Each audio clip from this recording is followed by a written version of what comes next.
Chapter 1302. Are you going to snooker celebrity night? I don't know yet. It depends on Qin Chu. If he's going, then I'm going. Huamin decided to be Mr. Qin's doormat for the rest of his life. Ha! Qin Chu will definitely go, because the host is a famous Chinese tycoon, Mr. Li. This time, he invited celebrities from all walks of life, and it's a bit of a competition. Famous entrepreneurs and celebrities are all invited. Oh, isn't it just a game of pool? Is it really that big of a deal? Huamin wasn't really interested in business dinners. It's not as simple as a game of pool. The winner will get a 3-year contract with Jinjiang Corporation. What do you think? Huamin looked at Hui Xiqian in disbelief. How can someone be that crazy? Using a game of pool to decide a business partnership? Mr. Li loves to play pool. He thinks that playing pool is like being a human being. Only those with patience will succeed. So, Hui Xiqian didn't finish his sentence, but the result was obvious. Oh. Huamin nodded and continued eating. Mian. So, if I beat Qin Chu on snooker night, will you hate me? Hui Xiqian's question was extremely childish. It was completely out of line with his usual IQ. Why would I hate you? Huamin suddenly smiled. Hui Xiqian was mesmerized by Huamin's smile. Huamin rarely smiled at him so casually. Snooker is all about skill. Whoever is better wins. I can't hate everyone just because someone beat Qin Chu. Your logic is really weird. That's good. Hui Xiqian smiled and then lowered his head to continue eating. After dinner, Hui Xiqian elegantly wiped the corner of his mouth and got up to leave. Hey, wait a second. Hui Xiqian turned around with one hand in his pocket. Well, you often give me gifts, face masks on masks, and so on. Occasionally, you even bring me a bento. I don't like to owe others. I know that you won't accept money even if I give you money, so I plan to give you something as well. For me? Hui Xiqian was a little surprised. He thought that Huamin would always accept everything he gave with a clear conscience, so he was satisfied. He didn't expect that this girl would actually think of returning the gift. In fact, Huamin didn't want to owe anyone anything. He always felt that politeness demands reciprocity. When others treat you well, this is friendship. Not everyone should treat you well for granted. Huamin then took out a beautiful brocade box from the drawer. He placed it on the table. Haven't you been having trouble sleeping and headaches lately? I custom-made an eye massager for you. I always thought that headaches were mostly caused by eye fatigue. When you wear this massager, you can listen to music. The music inside is good for sleep. Also, I prescribed some medicine for you. It's all Chinese medicine that can help you sleep. There are no side effects, so you can take it without worry. If you don't believe me, you can ask a professional doctor to examine it. Huamin knew that Hui Xiqian was a suspicious person and didn't trust others easily. When Hui Xiqian looked at the massager and medicine that Huamin prepared for the first time, he felt something warm flowing through his heart. He had never felt this magical feeling before. He slowly walked back and picked up the massager and the small medicine bottle. Then, he gently looked at Huamin. This is the best gift I've ever received. Thank you, Mian. You're welcome.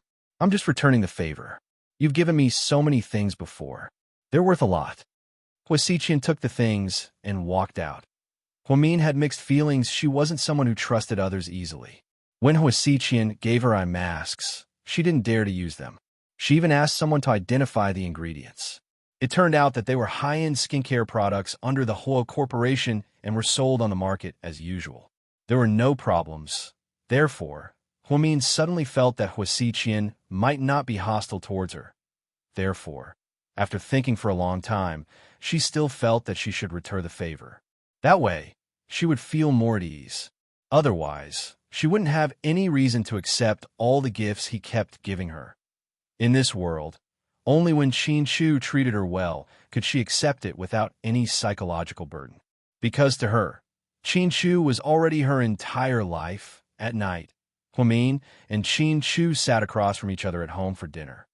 Honey, we're both invited to snooker celebrity night this Friday. Do you want to go with me? Chapter 1303. Huamin slowly raised her head. What if I don't want to go, and I don't want you to go? Qin Chu gently smiled. Then neither of us will go. The night is long, and we can do some warm-up exercises at home. Mr. Chen's words were so subtle that even Huang Min blushed. Did that mean she was no longer pure? What are you talking about? Who wants to do warm-up exercises with you? Don't you feel ashamed? Huang Min covered her blushing face and accused Mr. Chen. Mr. Chen looked at her innocently. Honey, it's cold outside. Why wouldn't you feel ashamed to do some exercise and warm up at home? It's exercise. Huang Min lowered her head. What do you think? Chen Shu asked with a mischievous smile. Huang Min pretended to be an ostrich and buried her head in the plate, not saying another word. Chen Shu felt like his wife was too shy. She was always too shy to face the matters between men and women. That wouldn't do. He needed to educate her properly. After a while, Huang Mian raised her head, coughed, and said, Ahem, I'm just kidding. Snooker is pretty good. Let's go and play some pool to relieve our boredom. Whatever you say, honey, Huang Min had already heard from Hua Xiqian that the snooker celebrity night wasn't just for celebrities to play pool. Most importantly, it was hosted by Mr. Li, a Chinese tycoon. The purpose was to choose a business partner. Mr. Li's Jinjiang Group had businesses all over the world. Who wouldn't want to work with such a powerful company? Huang Min was just asking casually. She knew that Chen Shu really cared about her opinion and never cared about business. However, the more he cared about her, the more she wanted her husband's business to be successful.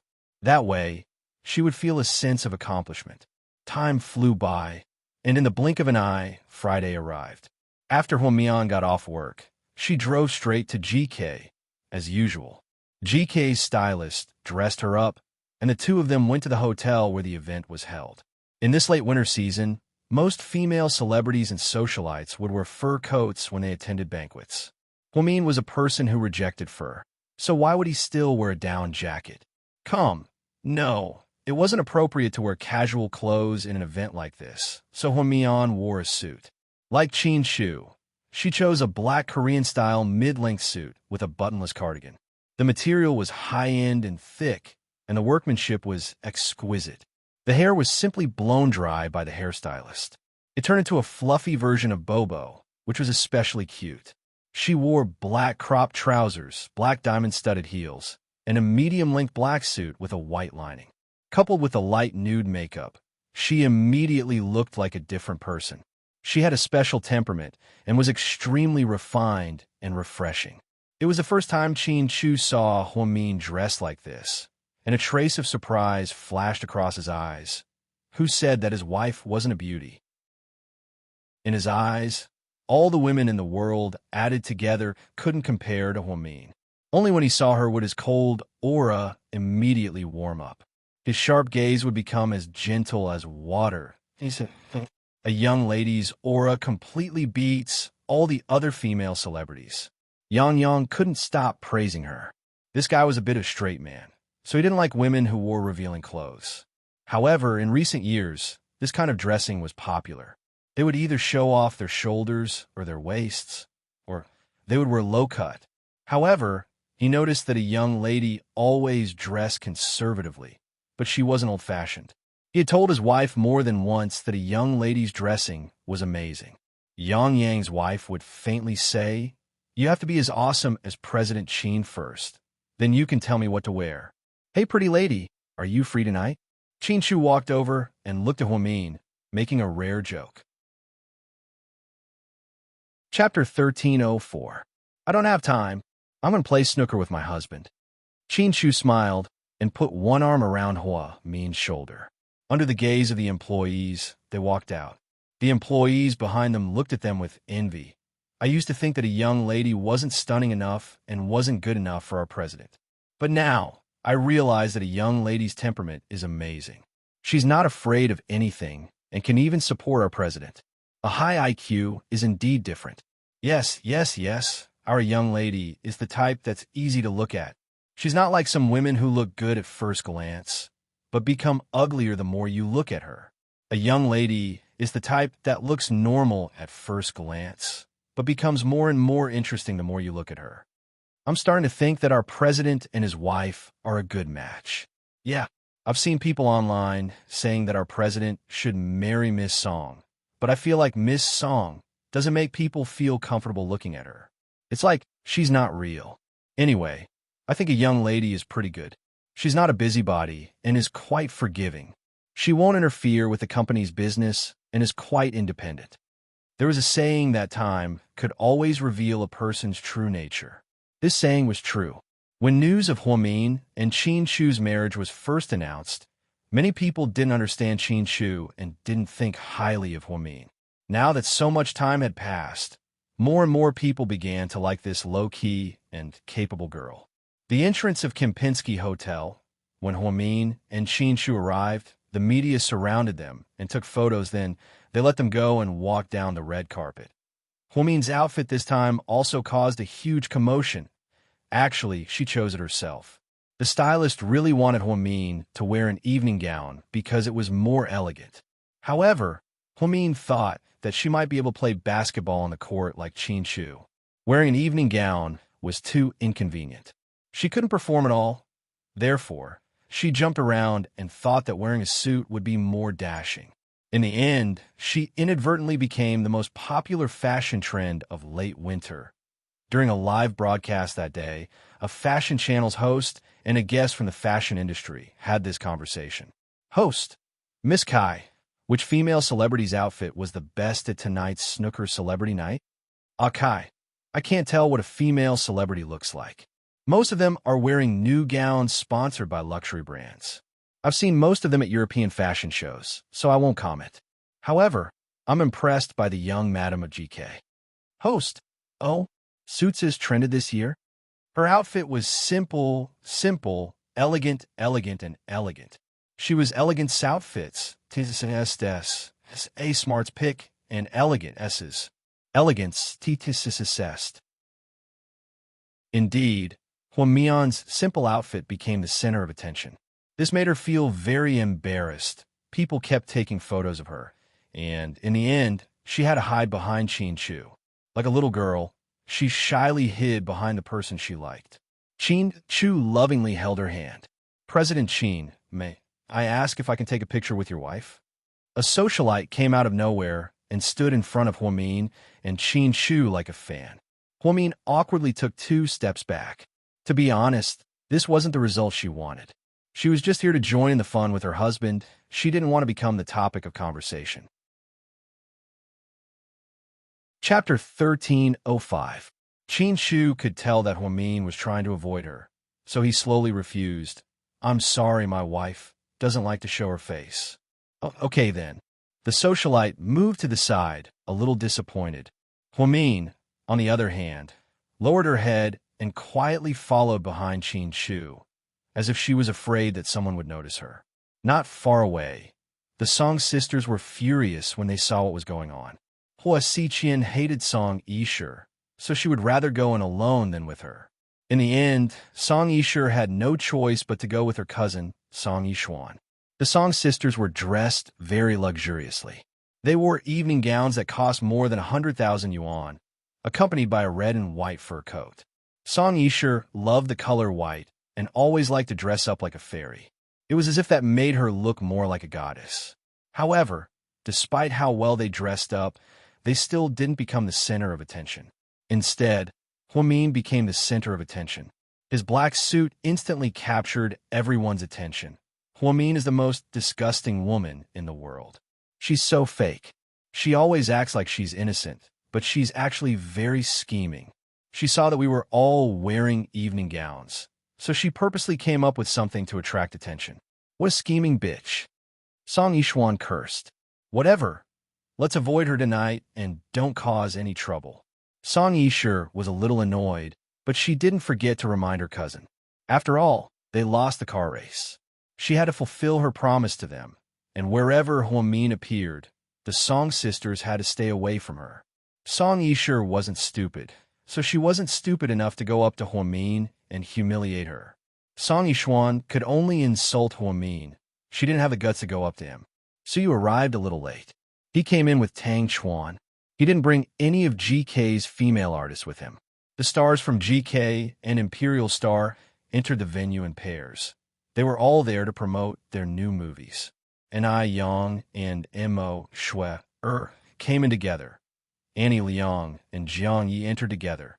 Jian Tong and Cotton Candy entered together. Wei Liao went in alone because Jiang Xiaowei wasn't there. Where's Xiaowei? Huamin was a little curious. This kind of occasion was quite interesting. Jiang Xiaowei should be here. She's not feeling well. She probably ate something wrong. She's been feeling nauseous, so she's resting at home. Are you all right? Do you need to go to the hospital? Huamin was a little worried. No need. She said she'll be fine after resting for a while. I've already hired a private doctor to check on her. That's good. Huamin nodded. You guys go ahead. I'll go check on Lord Su. After that, Wei Liao parted ways with Huamin and headed straight for Su Yu. Su Yu actually saw Huamin as soon as he walked in, but he couldn't keep staring at people, so he could only look elsewhere. However, this seemed a little pretentious. Lord Su, stop pretending. Huamin is over there. Do you want to go say hi? Wei Liao walked over with a glass of wine in his hand. It's okay. Su Yu felt like if he had to go say hi, Qin Shu would be embarrassed, Huamin would be embarrassed, and he would be embarrassed as well. So he might as well not go. Then Mr. Li arrived, and the atmosphere reached its climax. After Mr. Li's speech, he announced that snooker night was about to begin. The host announced the elimination rules. They would draw lots to choose their opponents, and whoever won 3 rounds in a row would advance to the finals. After the finals, the 2 players would compete against each other, and the winner would be chosen. The winner would sign a contract on the spot. Qin Shu didn't actually care if he could work with Mr. Li or not. He was only here because Mr. Li had already met with him before. Qin Shu only came because Mr. Li admired him and hoped that he could participate. He was giving Mr. Li face. So, he didn't want to win like he did at Venice Cruise Night. During the draw, Su suddenly raised his hand in front of everyone. I forfeit. Lord Su, Wei Liao, and Tang Chuan said in unison. They didn't expect Su Yu to forfeit before the game even started. Huamin was also a little surprised. She looked at Su Yu through the crowd. Chapter 1306. President Su this. Even the MC was clearly in a dilemma. What? Can't I? Su Yu asked domineeringly. No, it's not that you can't. I just think it's a pity. Mr. Li, I've heard that President Su is a good player, but I'm not in the mood to play tonight. Su Yu sucked on a lollipop that he got from God knows where. His attitude was extremely arrogant. This Su Yu was like the Su Yu that Huamin first met. He was extremely arrogant and insolent.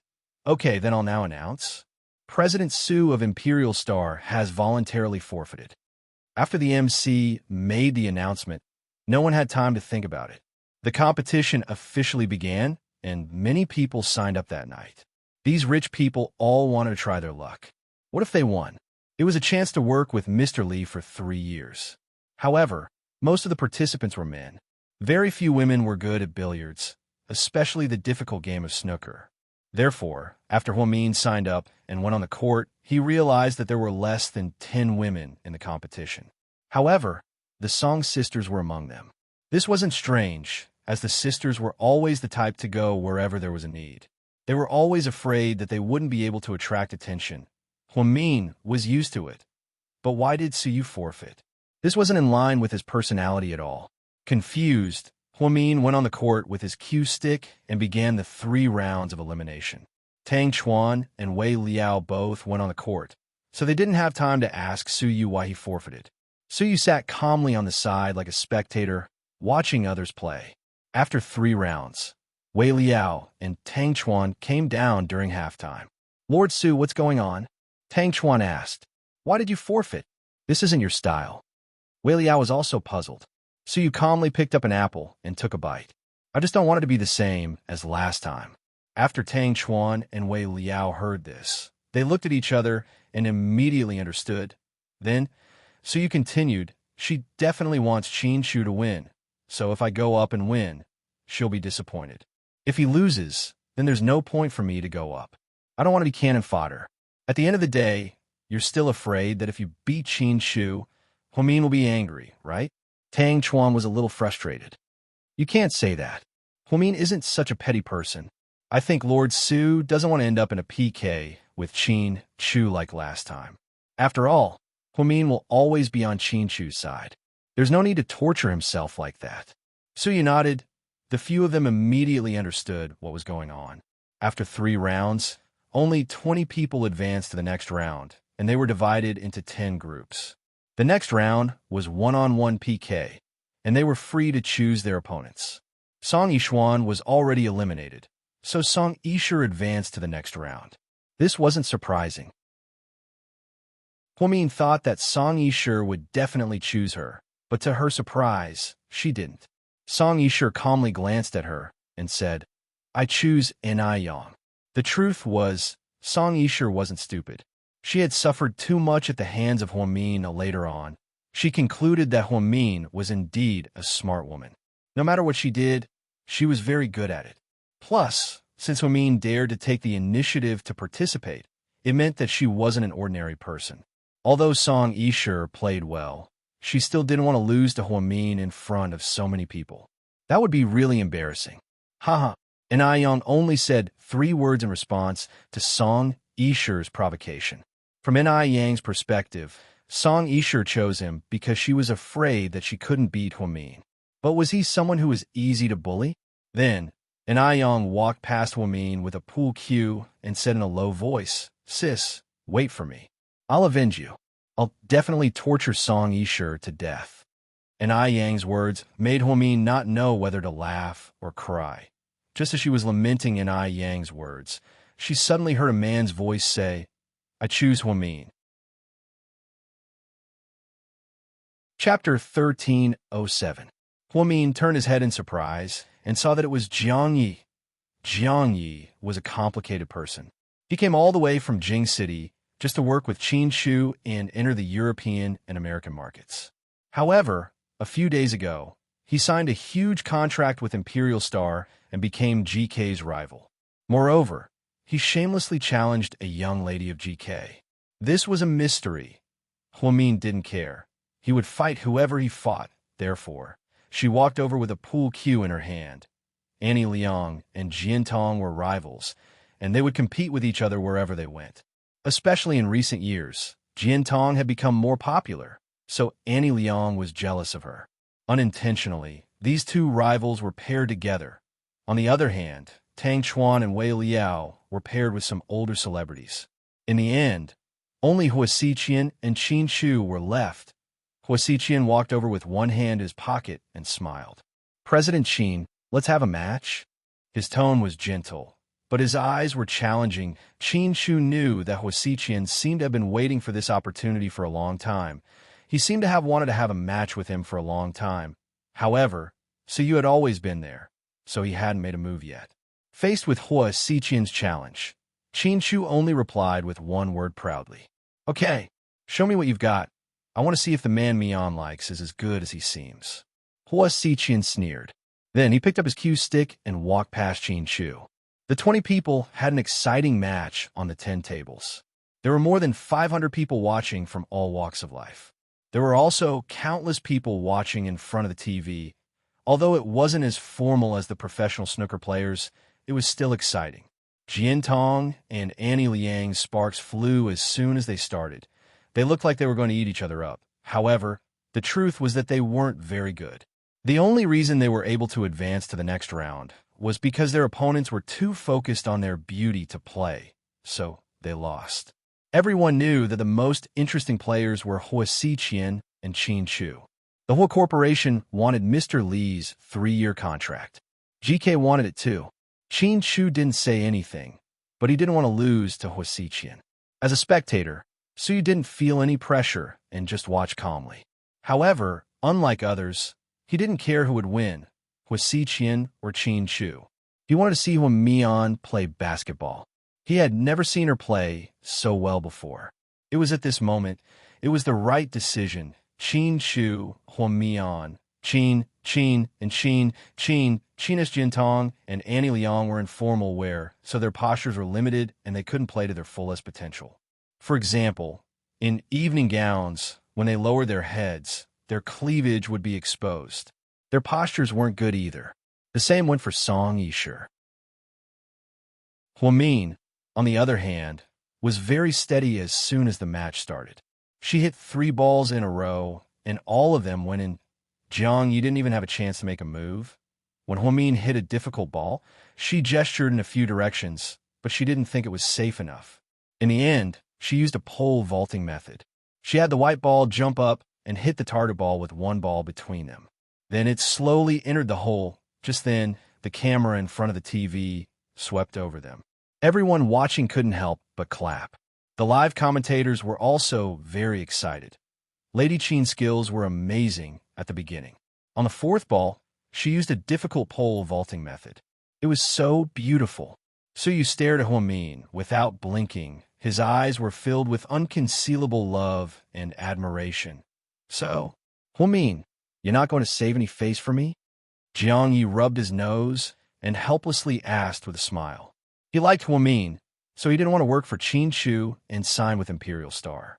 He signed her up to play because he wanted to have more opportunities to spend time with her. However, he didn't think that she would be this good. She didn't save any face for him. If this continued, the match would be over before he even got on the court, because Huamin was going to clear the table. Chapter 1308. Huamin calmly glanced at his face. I don't know you that well. Why should I give you face? Jiang Yi was speechless. Huamin was the type of person who didn't leave any leeway for others. With one sentence, Jiang Yi was rendered completely speechless. To Huamin, Jiang Yi was a complete stranger. Whether he signed with GK or not, it had nothing to do with her. Huamin played billiards when he was young, and later, he learned about snooker. However, he didn't practice it on purpose. A few years ago, he would occasionally play a few rounds with Zhu Lingling. He didn't think that he would still be good at it. Jiang Yi wanted to take this opportunity to interact with Huamian and say a few words to her during the break.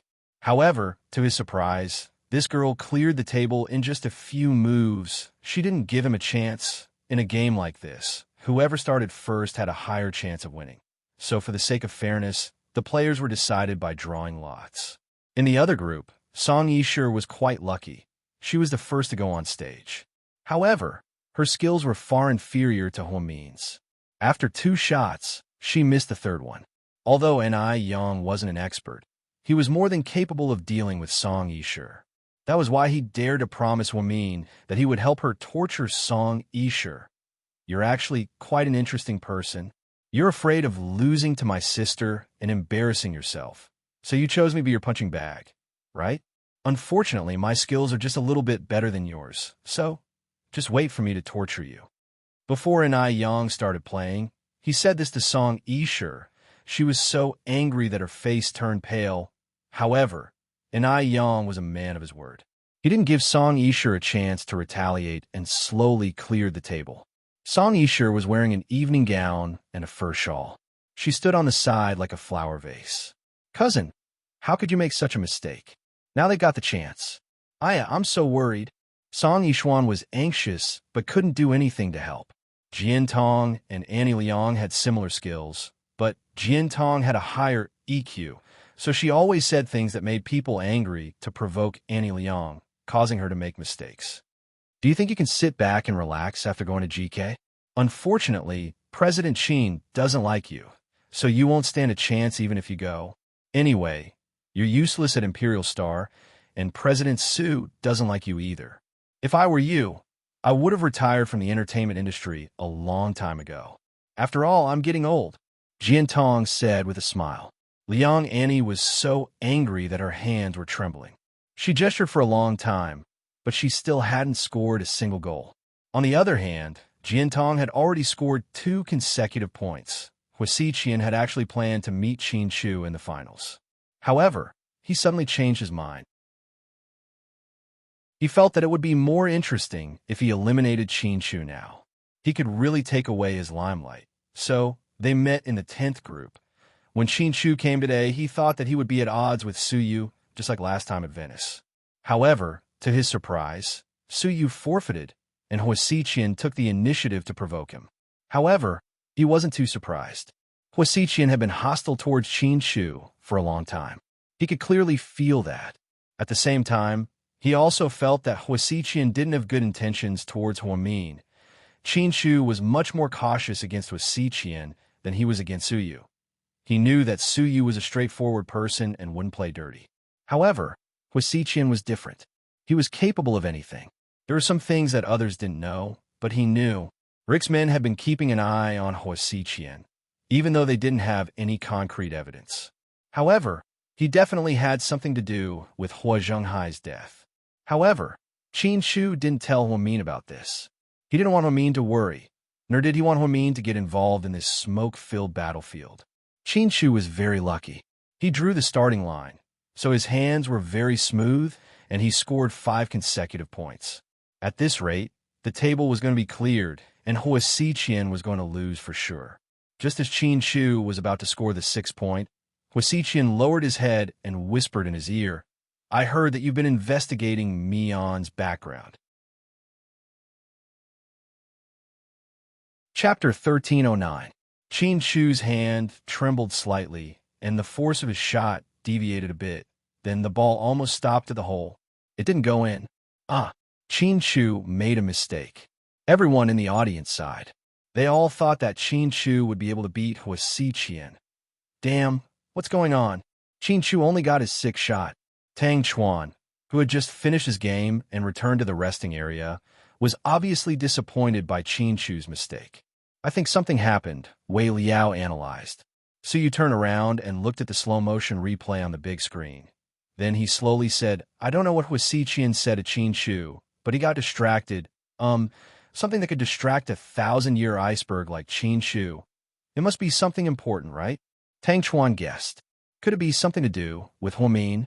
Wei Liao added. So you didn't say anything, but he already knew the answer in his heart. Over the past few days, he couldn't say that he understood Qin Shu's powerful opponent very well. However, he knew one thing, and that was that Qin Shu only cared about Huamin. That was something that nothing could compare to. Therefore, Huasiqian's words must have something to do with Huamin. Otherwise, someone as steady as Qin Shu wouldn't get distracted so easily. Huamin was in the middle of a game when he heard the audience gasp. She couldn't help but look up at the big screen. Huamin was a bit surprised when he saw Mr. Qin make a mistake. How was that possible? She had experienced Mr. Qin's skills before. When they were dating in high school, they would sometimes skip class and go out to play. They would occasionally go to the billiard hall. Back then, when they played, everyone in the hall would come and watch. Because he played too well, when they were young, it was inevitable that they would show off their skills. Everyone was flabbergasted. For Qin Shu, as long as he was given the opportunity to start, he would definitely clear the stage. There was no doubt about it.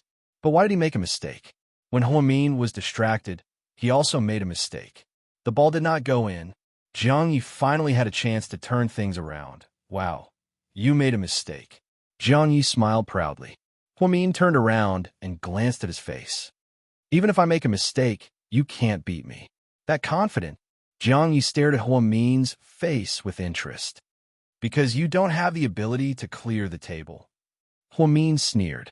Huamin's disdain angered Jiang Yi's pride as a man. He was more than 10 years older than Huamin and was considered a superstar of the older generation in the entertainment industry. Even a big shot like Immerse treated him with respect. But now, he was being mocked by a little girl. Jiang Yi was furious. He gripped the pool cue tightly, aimed, and exerted force. In the end, he was disappointed, but the ball did not go in. This was within Huamin's expectations. Huamin was a neurologist and often dealt with neurological patients. He was similar to Jiang Shaowei and was especially good at analyzing people's minds. She purposely disdained Jiang Yi and angered him, causing him to lose his composure and lose his game. It was a psychological tactic. Unlike Huasiqian's was a despicable threat. He knew that Qin Shu cared about helping Huamin find out his background, but he still brought it up at a time like this. Jiang Yi and Huamin are basically going to win. Huamin is going to crush him, Tang Chuan analyzed after taking a sip of water. Wei Liao looked to the other side and smiled with his arms crossed. And Ai Yang is also going to crush Song Yishu. Finally, when it was Su Yu's turn to summarize, he said in all seriousness, "Qin Shu is going to lose. Huasiqian is definitely going to win." No way. Wei Liao and Tang Chuan clearly didn't believe him. Chapter 1310. Just watch. Hua Xiqian is playing mind games. He's grasped Qin Shu's weakness and will keep attacking. Wei Liao and Tang Chuan had always thought that Su Yu and Qin Shu were on the same level.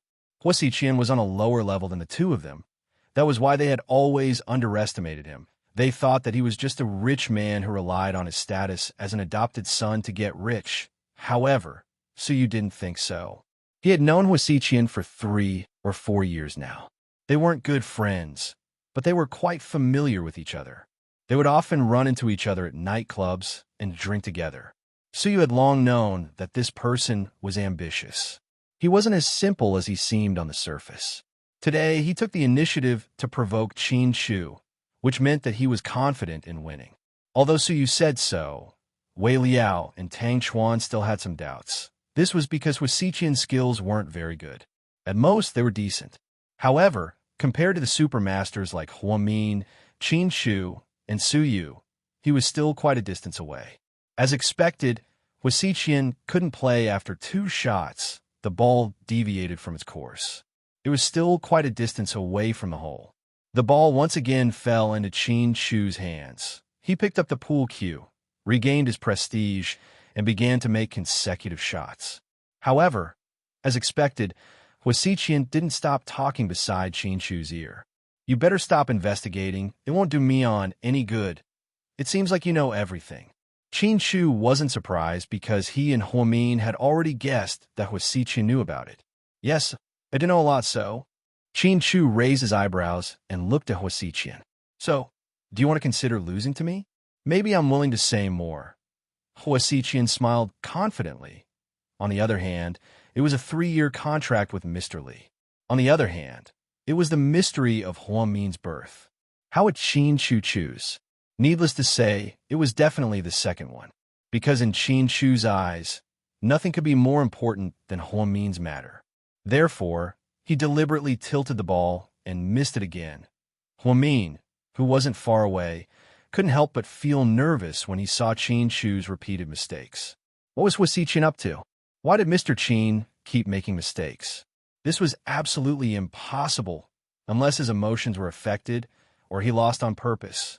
Amidst the questioning voices, all 10 groups were finished. When the results were announced, everyone was surprised that Qin Shu actually lost.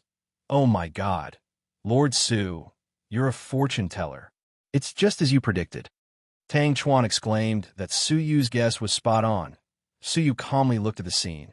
It was exactly as he predicted. The remaining 5 people were Hua Xiqian, and Ai Yang, Hua Min, Tang Chuan, and Jian Tong.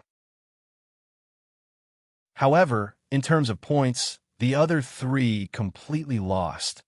Hua Min was far ahead, while Hua Xiqian beat Tang Chuan by a hair's breadth. This made Tang Chuan very unhappy. He couldn't stop cursing. "Forget it. You know that if it weren't for Hua Xiqian's tricks, and if Qin Shu advanced, you wouldn't have made it to the final round either." In the end, it would still be Qin Shu and Hua Min. Wei Liao comforted him. At the critical moment of the competition, only Hua Xiqian and Hua Min were left.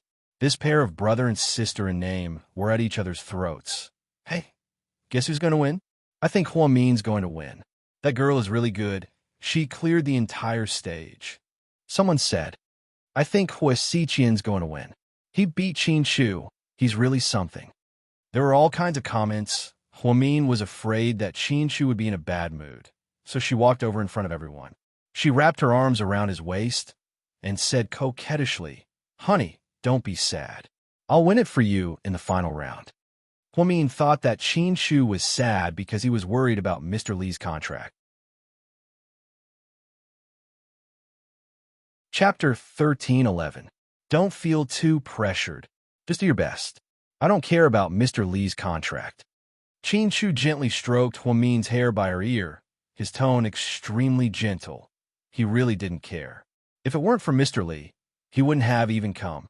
Why would he care about the contract? He was distracted just now because he wanted to help Mian find out the truth about her background. Because this was the biggest knot in Hua Min's heart. So many people were watching, but Qin Shu and Hua Mian acted as if no one was around.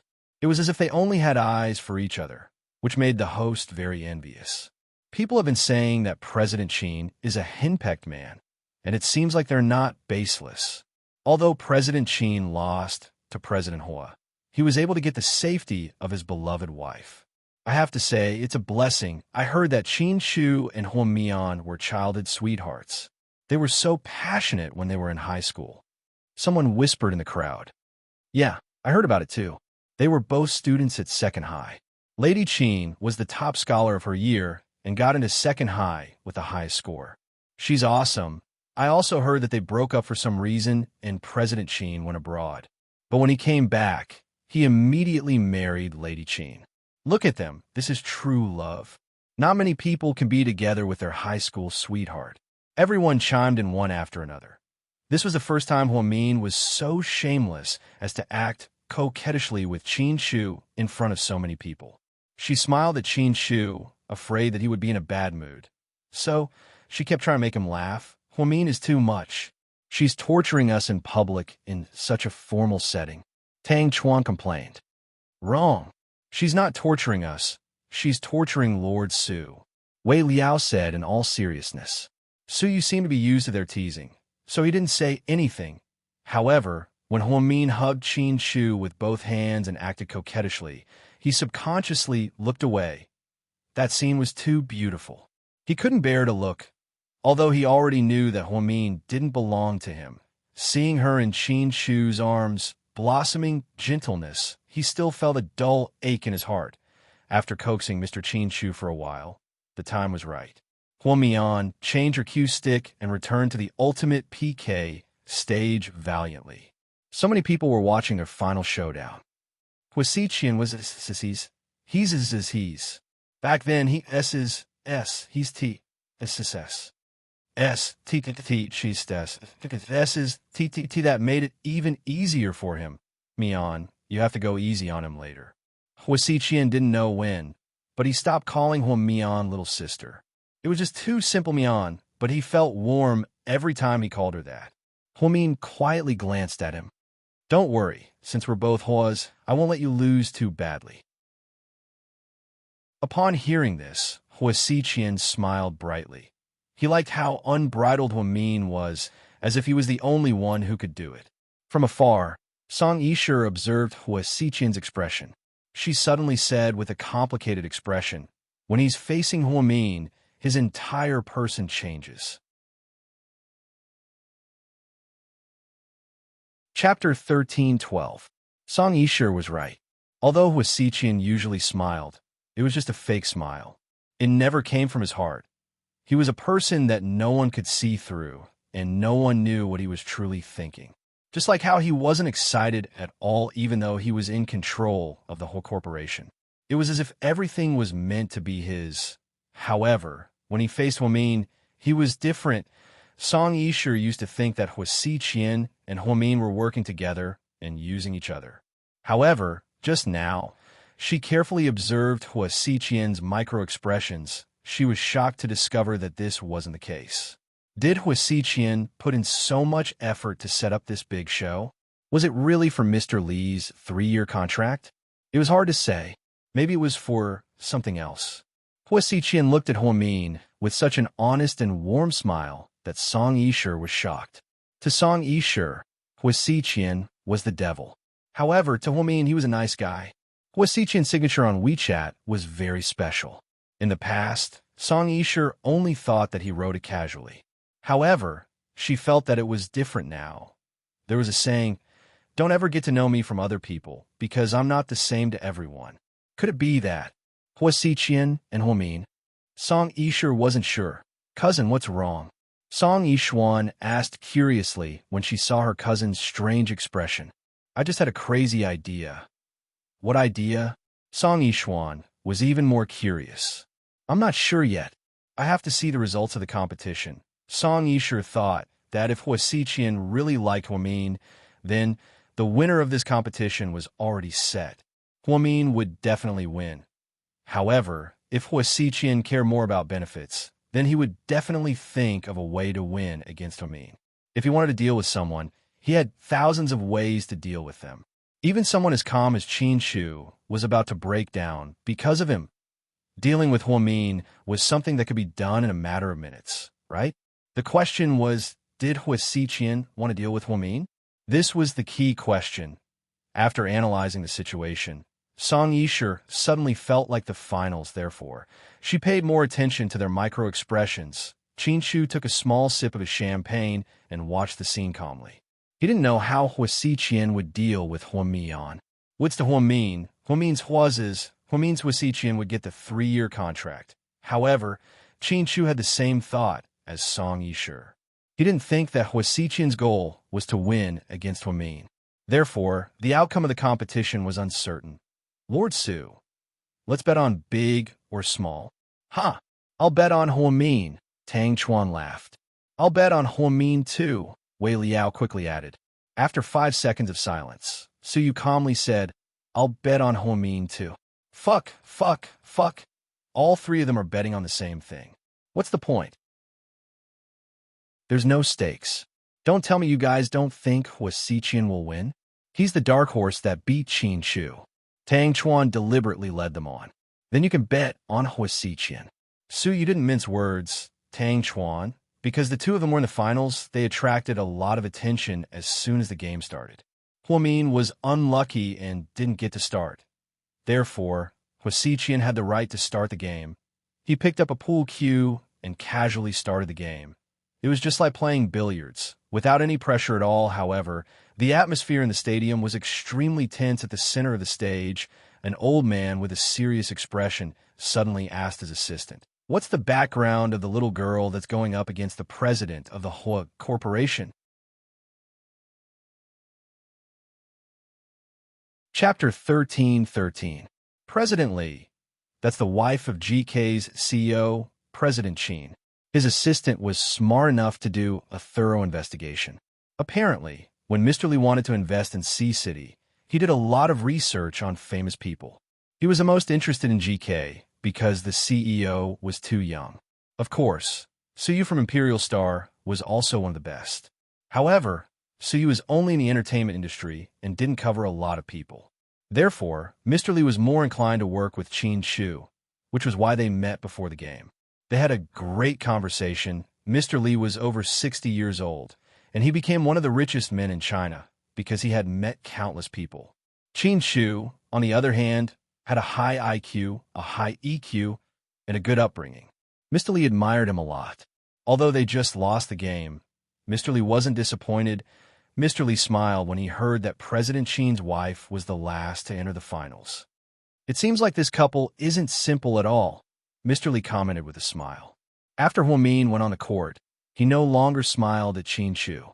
While Hua Xiqian was playing basketball, Su Qingsang watched his tactics and play style attentively. Hua Xiqian wasn't that skilled. After making 2 consecutive shots, the third one was in a difficult position. He only missed by a little bit. Huamin's chance came. This girl would clear the table as soon as she got the chance. I thought I was the worst, but it looks like Hua Xiqian is even worse than me. Zhang Yi laughed at Hua Xiqian's misfortune. Mo Shu'er, on the other hand, was calm. What's so bad about him? This is all part of his plan.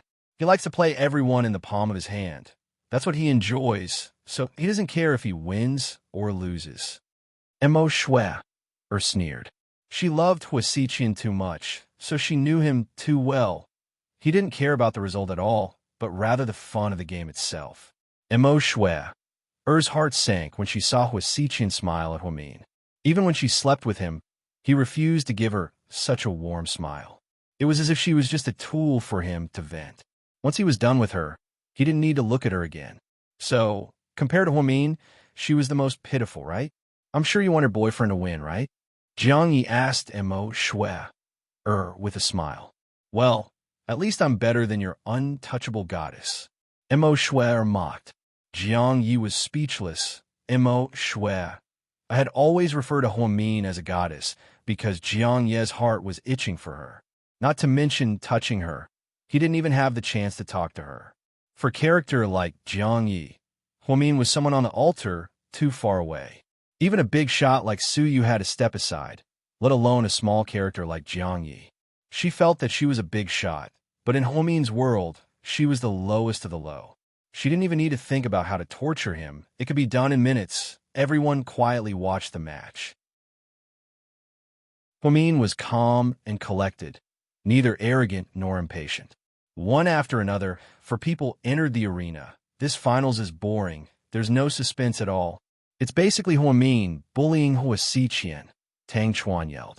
Not necessarily. The best part is yet to come. I'm afraid that Hua Xiqian is going to do the same thing again. If he can mess up Qin Shu with a few words, then Huamin might do the same. Wei Liao was smart as he analyzed Hua Xiqian's tactics. Now, let's see if Hua Xiqian has the heart to do anything to Huamin, Wei Liao continued. Sui was a little nervous as he watched. He picked up his bottle of water and took a big gulp. Then, he quietly watched Huamin, who was wearing a black suit and looking so neat and tidy. Just as Huamin was aiming for the fifth ball, Hua Xiqian suddenly bent down and said something. When Qin Shu saw this, his expression changed slightly. He was afraid that Hua Xiqian would use the same method to deal with Huamin. His worst fears came true. I really want to know what Hua Xiqian said to make Huamin's face darken. Tang Chuan stood up excitedly, gossiping. Chapter 13-14. Even Qin Shu was nervous. He didn't know what Hua Xiqian said to Huamin. Maybe it had something to do with Huamin's identity. Hua Xiqian leaned over and whispered in Huamin's ear. His words easily made Huamin's face darken.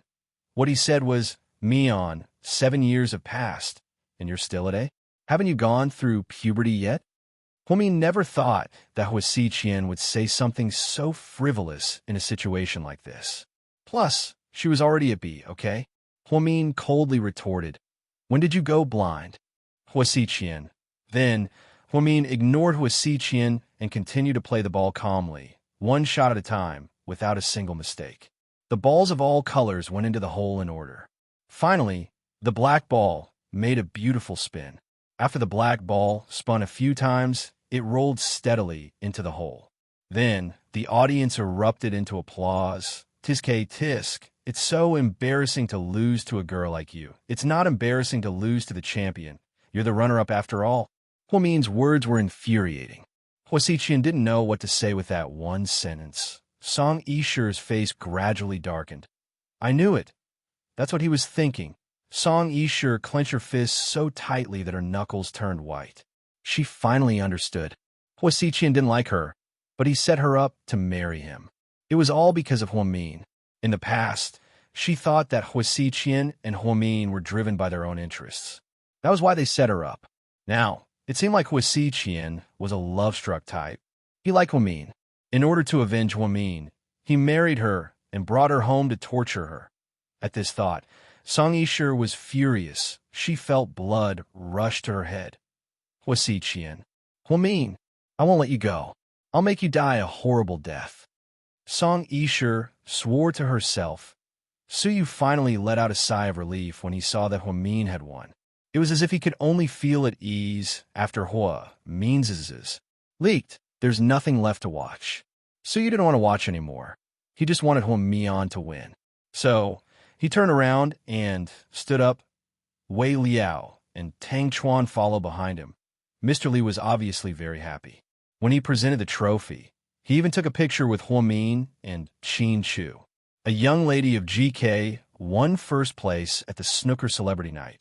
This news took over all the major media outlets in the city. She just wanted to do her husband a favor, but she didn't expect it to be so high profile. "President Qin, you're so lucky to have such a great wife," Mr. Li praised. Qin Shu hugged Huamin's shoulder lovingly. "Thank you, Mr. Li. I heard you guys have been together since high school." "Yeah, we've been together for many years." Qin Shu's words made it sound like they had been married for a long time. Huamin smiled slightly and leaned into Qin Shu's arms, enjoying the joy of victory. "I'm looking forward to working with GK for the next 3 years." "Me too. Let's wait and see." Qin Shu elegantly shook Mr. Li's hand. After the game, on the way home, Qin Shu lovingly patted Huamin's head. "Honey, thank you for your hard work." "It's nothing." Huamin playfully winked. "TSK, TSK. My great wife is so mighty. It seems like I'll have to live off of you from now on. Qin Chu laughed. No problem. I'll take care of you. Huamin was very emotional. The two drove all the way back to South Hill Manor. When they were almost home, Qin Chu asked tentatively, Mian, what did Huasiqian say to you when we were playing? Chapter 13:15. He's a pervert. He said that I haven't developed over the years and that I'm still in a... Huamin said as he looked down at his not-so-sexy bunny. Qin Chu was speechless. That's it? Qin Chu raised his eyebrows. Yeah. If it weren't for the fact that I was playing a game, I would have beaten that shameless guy to death with a golf club. He even said that I haven't developed yet. What a joke. I'm at least from A to B now. Then, Huamian pulled down her collar and looked inside. Qin Chu didn't know whether to laugh or cry. However, Huasiqian didn't say anything, so he was relieved. He didn't want Huamin to think too much, but what did Huasiqian mean by that? Why didn't Huamin want to investigate further? Huasiqian knew the truth, but he never mentioned it. Why did he keep it a secret for so many years? Could it be that her biological parents were shameful? Gangsters? Drug lords? Qin Chu's imagination ran wild. Honey, what are you thinking about? I'm thinking, to refute Huasiqian's words, I'm going to have to personally examine you. Qin Chu said in all seriousness. Examine what? See if you're an A or a B? Qin Chu couldn't help but smile. Huamin was speechless, but don't worry, this can be changed. I'll try my best to make you a C within a year. Huamin was speechless, so, Mr. Qin, can't we just have a nice conversation? Huamin was completely speechless. He thought Qin Chu was joking, who knew that Mr. Qin would do as he said and return home to South Hill Manor. He didn't even let her eat. Instead, he carried her into the bedroom and carefully examined her. Then his hands went all over her body. Then Huamin fell in her hands once again. She was so spineless that she couldn't resist Mr. Qin's lingering kiss. She basically couldn't find her bearings anymore. By the time they were done, it was almost 11 p.m. After showering, Huamin leaned on Qin Chu's shoulder. Honey, I'm hungry. Huamin pouted as she protested. Still hungry? Didn't feed you? Damn it. I didn't mean I'm hungry. Huamin couldn't help but hit Mr. Qin's dirty. Qin Chu smiled, got out of bed, and put on a bathrobe. What do you want to eat? I'll make it. Just let the kitchen prepare it. You're quite tired, so don't cook it yourself. If my wife wants to eat, I have to make it myself to show my sincerity. Please order. Vegetable noodles will be fine. Huamian was starving. Was. Teat this ate. When they came back, Mr. Qin was so immoral that he directly carried her upstairs to fuck her. Therefore, she didn't have any energy left. She lay on the bed and didn't want to move. Her stomach was still protesting. By the time Qin Chu came up with a bowl of hot noodles, Huamin was already asleep. Her sleeping posture was extremely unsightly. She was lying on the edge of the bed, exposing her entire back. She was really tired. She played a few rounds in one night and won the championship. This girl was always so outstanding. She didn't do much, but when she did, she shocked everyone. Qin Chu quietly put the noodles on the bedside table and carefully carried her back to her original position. Then, he covered her with a blanket. If time could stop, he would want to be frozen in this moment forever. Qin Chu felt that ever since he married Huamin, he became a lot more fragile. He didn't dare to imagine what it would be like to lose Huamin. He already saw her as a part of his life, a part that he couldn't live without. It was December 28th on the lunar calendar, because most of the doctors at Southside were on vacation. Huamin decided to spend the last day of her shift and then celebrate Chinese New Year. What she didn't expect was that the first patient who came in that morning was, the moment the door opened, the person who came in almost made Huamin scream out loud. Chapter 13:16. Sis, I missed you so much. With that, Jing Jixin pounced on Huamin and gave him a big bear hug. Huamin was dumbfounded. Then she punched Jixin and cried, Brat, didn't you say you were busy with school and wouldn't come back? If I didn't say that, how could you be so surprised? Haha. Huamin was truly surprised thinking about how long it had been since she last saw Jixin. There were a few times when she couldn't help but want to fly to New Zealand. However, first of all, she was busy with work and didn't have that much time. Second of all, she felt that Jixin wasn't a child anymore and didn't need to worry so much. If she was too nervous, it would make him feel stressed. A month ago, when the siblings video called, Jixin said that he wouldn't be coming back. Because there was no Chinese New Year overseas, there was no special holiday. Jixin was quite busy with his studies and didn't want to delay it. Huamin thought that was fine too. After all, boys' studies were more important. Therefore, he wanted to discuss with Qin Shu that he wouldn't go anywhere during the Chinese New Year and would stay at home with his mother. Otherwise, his mother would inevitably be very lonely. However, he didn't expect this kid, the brother and sister hugged each other tightly like that. For a long time, they couldn't bear to let go. Huamin doted on Jixin very much since he was young, even though he later found out that he wasn't related to him by blood. It didn't affect their strong sibling relationship at all. Jixin wasn't as naughty as some boys who always got into trouble or asked his sister for money. Instead, he would find ways to work and earn money to share his sister's burden. So Huamin was even more gratified. "Sis, don't cry. It's so embarrassing. How old are you?" Jixin let go of Huamin and raised his hand to wipe away Huamin's tears. He hadn't seen his sister in a long time, and as soon as he saw her, he started crying.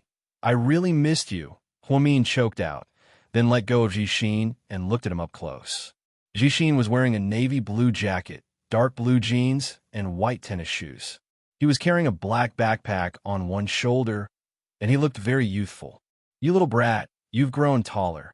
Huamin looked at the 19-year-old Jixin, who was already 178 meters tall. He was a whole head taller than her, and Jixin looked even more manly. She was different from when she left. At that time, she was still a little immature. It seemed that a lot had changed in the past few months. When she left, Jixin was devastated by Huang Yu's death. Huamin had reluctantly sent his younger brother away, allowing him to train and grow on his own. Now, it seemed that this decision was the right one. Huamin was overjoyed by Jixin's return. She poured a cup of hot water for Jixin, then pulled him aside and started asking him questions. For example, was it cold in New Zealand? Are you used to it? Did you sleep well? Were you bullied? Jixin chuckled at her question. What are you laughing at? Be serious. Sis, when I first arrived, you asked me these questions every day. Can you stop beating around the bush? I'm completely used to the weather and time difference in Australia now. The air is great, and my English is improving by leaps and bounds. How long will you be staying this time? Huamin smiled at Jixin. About 10 days. I'll be back soon. Classes are tight there. 10 days is good. Mom will be so happy when she knows you're back. I'm not home yet. I'll go straight to Southside as soon as I get off the plane. How did you know I was on duty today? Huamin suddenly thought of this serious problem. Because I talked to my brother-in-law. He told me. The people who picked me up at the airport were also from his company. Great, this guy dared to lie to me with you. I'm going to teach him a lesson when I get back. Huamin thought that Mr. Qin was too much. How could he not tell her that Jixin was coming back? He made her cry. He was too much, huh? Sis, you've gained weight. You have meat on your face. Do you have a baby? Jixin looked at his sister's round face.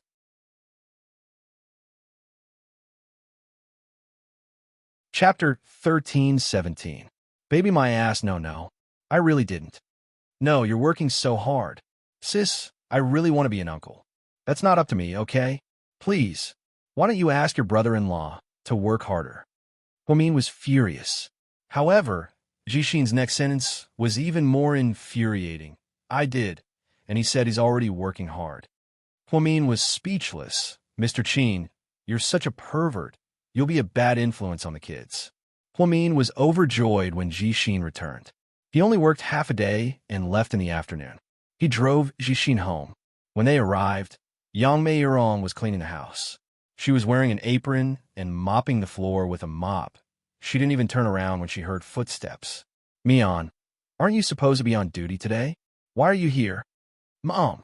Jixin stood at the door and called out.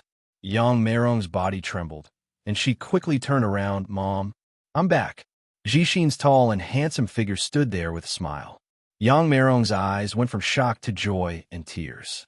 She seemed to be even more excited than Huamin. Mom, little brother is back. Aren't you going to say something?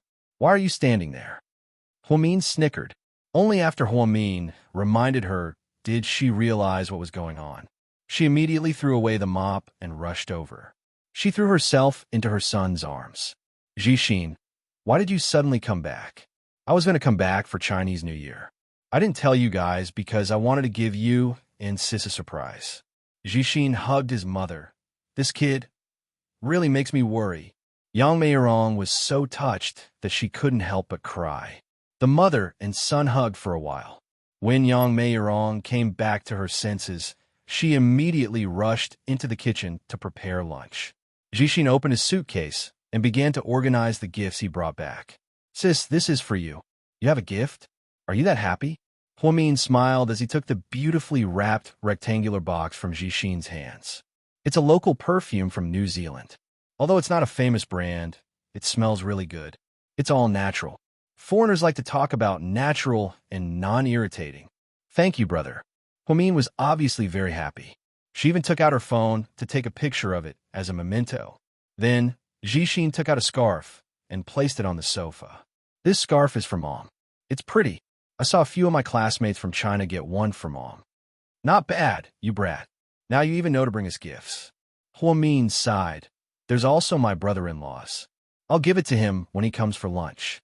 What is it? Let me have a look. Huamin leaned over. No, I want to keep a secret. Jixin quickly closed the box. Stingy, I'm stingy. Bite me. The siblings started acting childish. Huamin suddenly felt like they were back when they were little. He and Jixin would chase each other around the yard of their old house. So many years had passed in the blink of an eye. The house had changed, the job had changed, and the people had changed. The only thing that didn't change was their relationship with Jixin.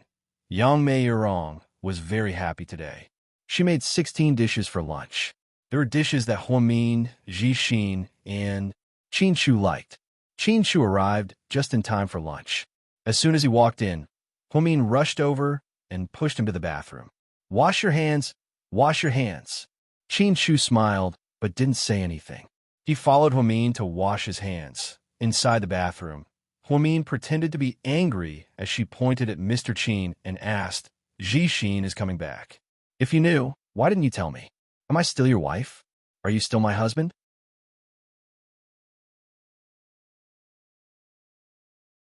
Chapter 13:18. But you're still my brother-in-law. Mr. Qin said in all seriousness. Huamin, brother-in-law, come here, I have a present for you. Jixin yelled from the living room. Qinshu took the opportunity to escape from his wife's questioning and turned around to go to the living room. Jixin took out a small square box from his suitcase and handed it to him. Brother-in-law, this is for you. Thank you. Qinshu took the present and slowly opened it. Huamin also curiously came over to take a look and temporarily ignored the fact that her husband knew about the gift. Lying in the box was a very exquisite lighter. It was a local brand from New Zealand. The workmanship was exquisite, and it was all metal and silver. The picture on it was a pair of angel's wings. On the back was an English logo. This is windproof. A lot of backpackers use it when they go camping. It's very practical. Is it waterproof? Huamin interrupted. Jixin angrily flicked Huamin's head with his finger. Sis, are you out of your mind? This is a lighter. How can it be waterproof? If it's not waterproof, then it's not a good lighter. I thought it was some weird thing. How uncreative. Jixin rubbed his nose, put one hand on his waist, and then crooked his finger. Miss Huamin, please give me back my perfume. I won't give it back. Then, Jixin and Huamin chased each other around the spacious living room. Jixin caught his sister and pinched her face. Huamin, who was being ravaged, seemed to be quite happy.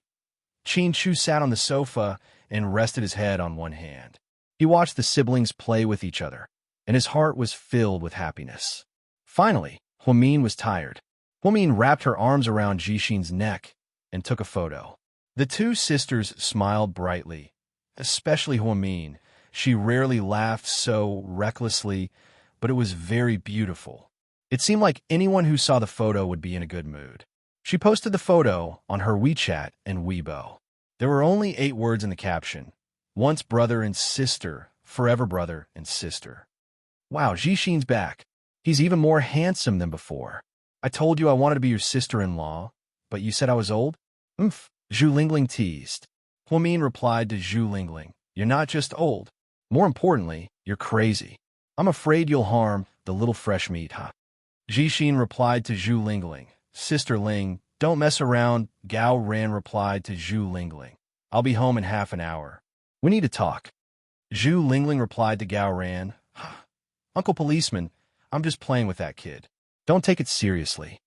Huamin replied to Zhu Lingling, who asked you show off? Serves you right. Huamin replied to Gao Ran, you can use force to deal with him. Don't show him any mercy. Gao Ran replied to Huamin, don't worry, I won't show any mercy. Zhu Lingling, Mr. Qin, come out and control your family's troublemaker. She's trying to sow discord. Qin Shu replied to Zhu Lingling, sorry, I can't control her. She's always been the head of my family. Zhu Lingling, look up at the sky and sigh. Where's the justice? Jixin replied to Zhu Lingling, ha ha ha. Sister Ling, your status seems to be declining now. Poor thing. At this moment, Su Yu was having the last executive meeting at Imperial Star's headquarters. He set up Weibo so that as soon as Huamin posted something, he would immediately be notified. About the last project before the end of the year, Su Yu was halfway through his sentence when he heard a notification from his phone. He looked down and saw that there was a new update on Weibo. So, he looked down and unlocked his phone. He opened Weibo and saw Huamin's latest post. In the photo, the girl was smiling like a flower. For some reason, Su Yu was in a good mood.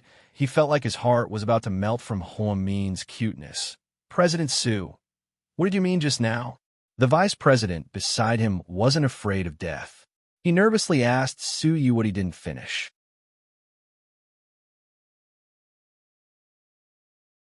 Chapter 1319. What I meant was that everyone should take a good vacation first. We'll continue our discussion on the 8th of January. Okay, everyone, the meeting is over. Remember to go to the finance department to get your year-end bonus before you leave. That's all. After speaking, Su Yu picked up his phone and turned around to leave. Everyone was dumbfounded. Someone suddenly said, President Su seems to be in a good mood. What was that message on his phone just now? Did he win the lottery? Sky Blessing Court. The 4 of them happily finished their meal. Qin Shu had to go back to the company in the afternoon to deal with some work. Before he left, Huamin walked him to the entrance of his neighborhood. The two chatted as they walked. Honey, what do you think should we do on New Year's Eve? I thought Jixin wouldn't come back, so I wanted to spend time with my mom. Now that he's back, should we go back to your place? You decide. Qin Shu didn't really care about this. It didn't matter whose house they were at. They were all family. Huamin thought hard for a few seconds and then slowly said, how about this? We'll go to your place first. After eating dumplings and setting off firecrackers, we'll go back to my place. Since my mom and Jixin sleep late, the 4 of us can play poker or something. What do you think? Sure. Qin Shu nodded, indicating that he didn't have any objections. Then, Qin Shu drove away and went to the company. Huamin walked back.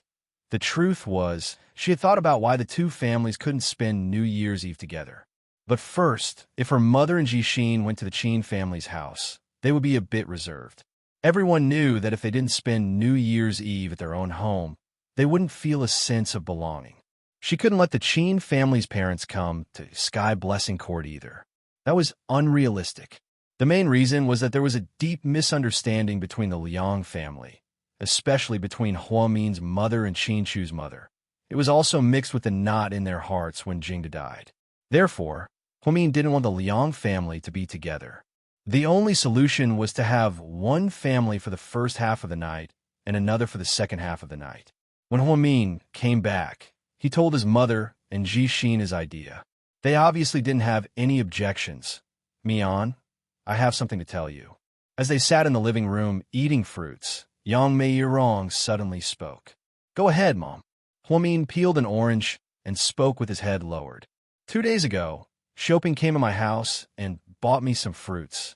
She said she was going home for the new year and wanted to see me in advance. Oh, what did she buy? Huamin was more serious. I bought some apples. Yang Meirong was a little embarrassed. Yang Shopping had indeed only brought 3 apples and nothing else. He even called it a New Year greeting to his aunt. Huamin understood the gist of the matter from his mother's tone. Huamin asked again, "How much did you give her in the red packet?" Yang Meirong raised her index finger. 100 yuan? Jixin asked. Yang Meirong fell silent. Huamin straightened his back and corrected her. "It's $1,000. Okay." Yang Meirong nodded. "What? $1,000? Mom, why did you give her so much? She came here with 3 rotten apples, and you gave her $1,000? Jixin didn't have a good impression of his uncle's family, so he was furious when he heard that his mother gave him $1,000. Huamin, on the other hand, was very calm as he continued to ask, "That's not all. Did you buy things for uncle and the others?" Huamin knew his mother well. Shopping specifically said that she was going back to her hometown for the new year. Yang Meirong missed her only family, so she must have bought a lot of things. Yang Meirong nodded. "Yeah, I bought some beef and lamb for them, as well as some vegetables that they don't sell in my hometown. That's not all. I saw that the bird's nest donkey hide gelatin my brother-in-law gave you before is gone," Jixin interrupted.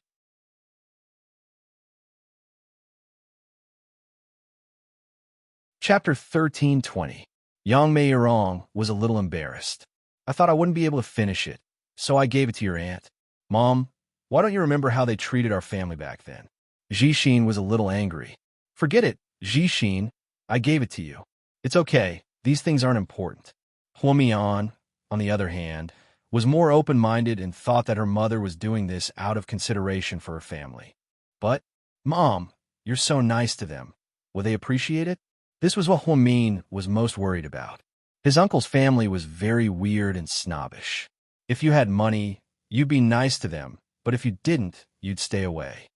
"Sai, I don't want them to appreciate it. Your grandparents are already dead, and your uncle is my only family other than you and your sister. I know, it's okay, Mom. It's okay if you gave it to them." Huamin then gave Jixin a look, telling him to stop blaming his mother. Jixin listened to his sister, so he didn't say anything. After working for an entire year, President Wu specially allowed Huamin to take 5 days off during the Chinese New Year holiday. They took a break from the 29th of the lunar calendar until the 3rd day of the lunar calendar. Huamin was very satisfied. The housekeeper and maids at South Hill Manor were also on vacation, and Huamin gave them half a month of paid leave. Perhaps it was because Huamin was poor when he was young, so he paid extra attention to Chinese New Year. In the past, his mother would only be willing to spend money on new clothes and food for him and Jixin during Chinese New Year. Gradually, this became a traditional habit. On Chinese New Year's Eve, Huamin wore a bright red short jacket, black tights, and red mid-length boots. He also wore a black beret. He looked very girly and extremely cute. Qin Shu's outfit was even funnier. It was also chosen by Huamin, and it was a red jacket. Qin Shu usually wore formal wear and rarely dressed so casually. She and Huamin got a couple's design. They were both bright red. Perhaps it was also to set off the spring festival atmosphere. Then, there was a black casual shirt and black casual pants, red and black. It was always the most beautiful and classic combination.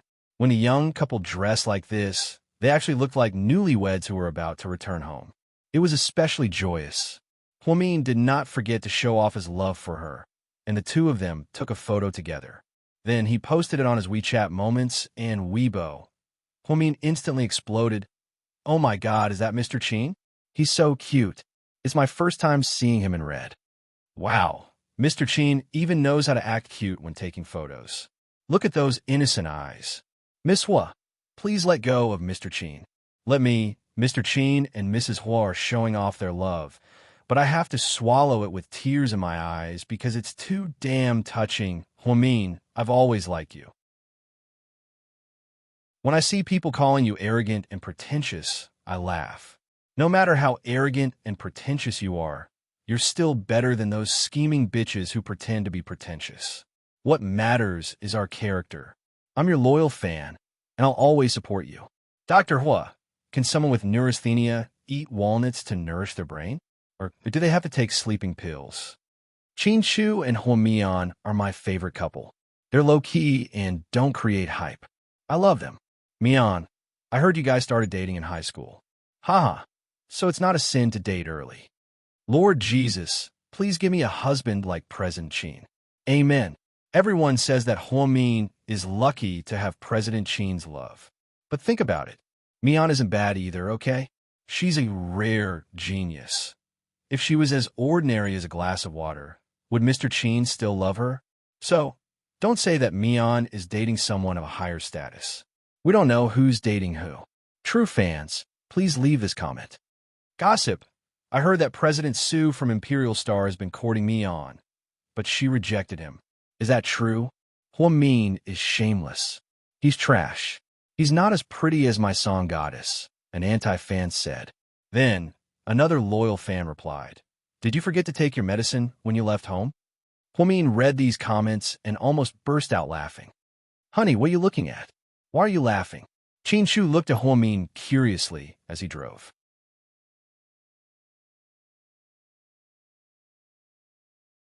Chapter 13:21.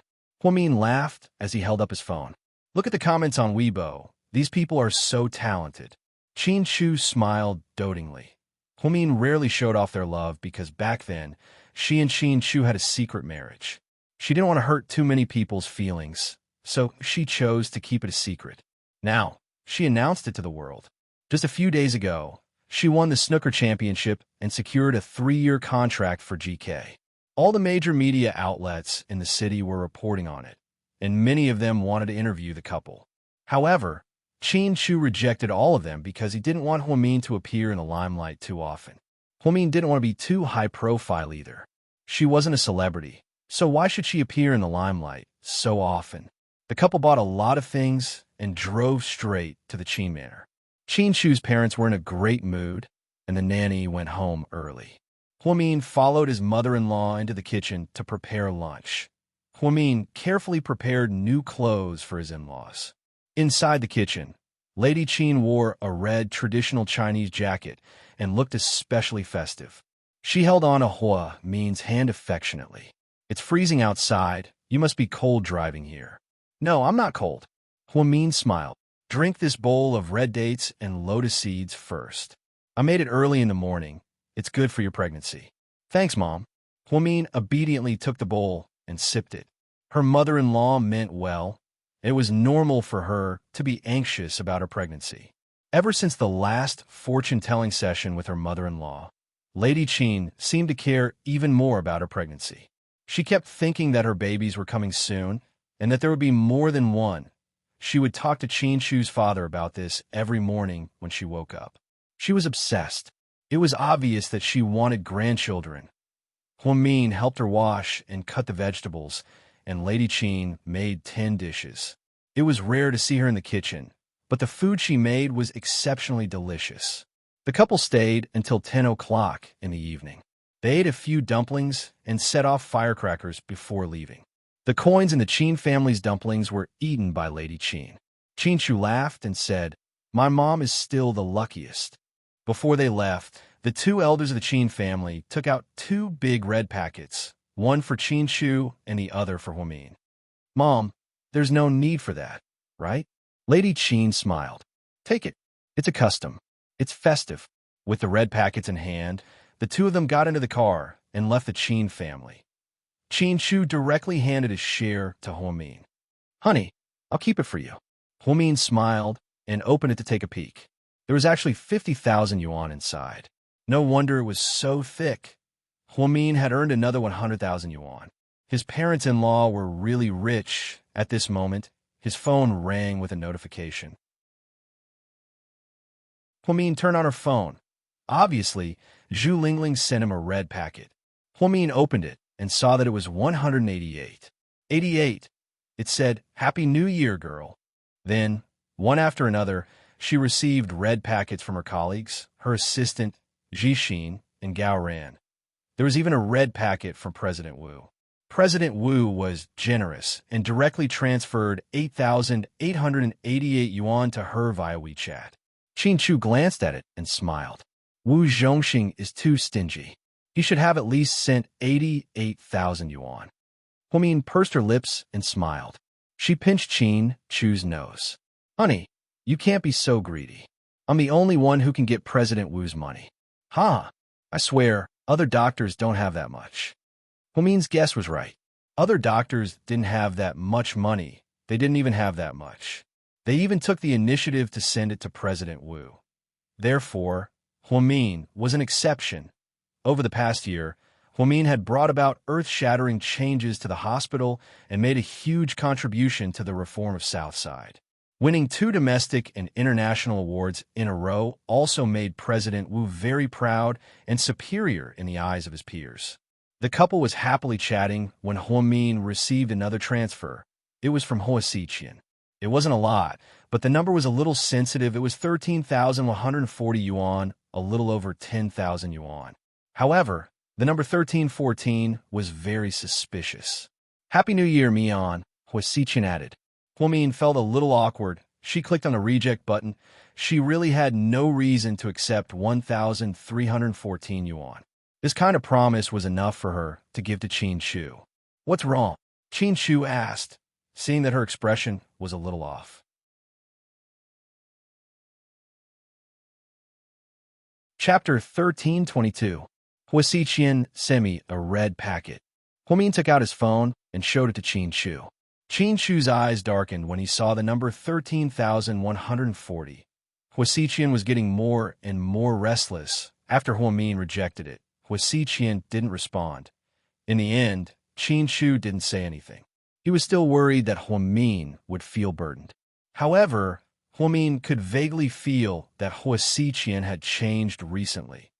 Ever since he married Song Yisher, this whole thing seemed to have become more and more complicated.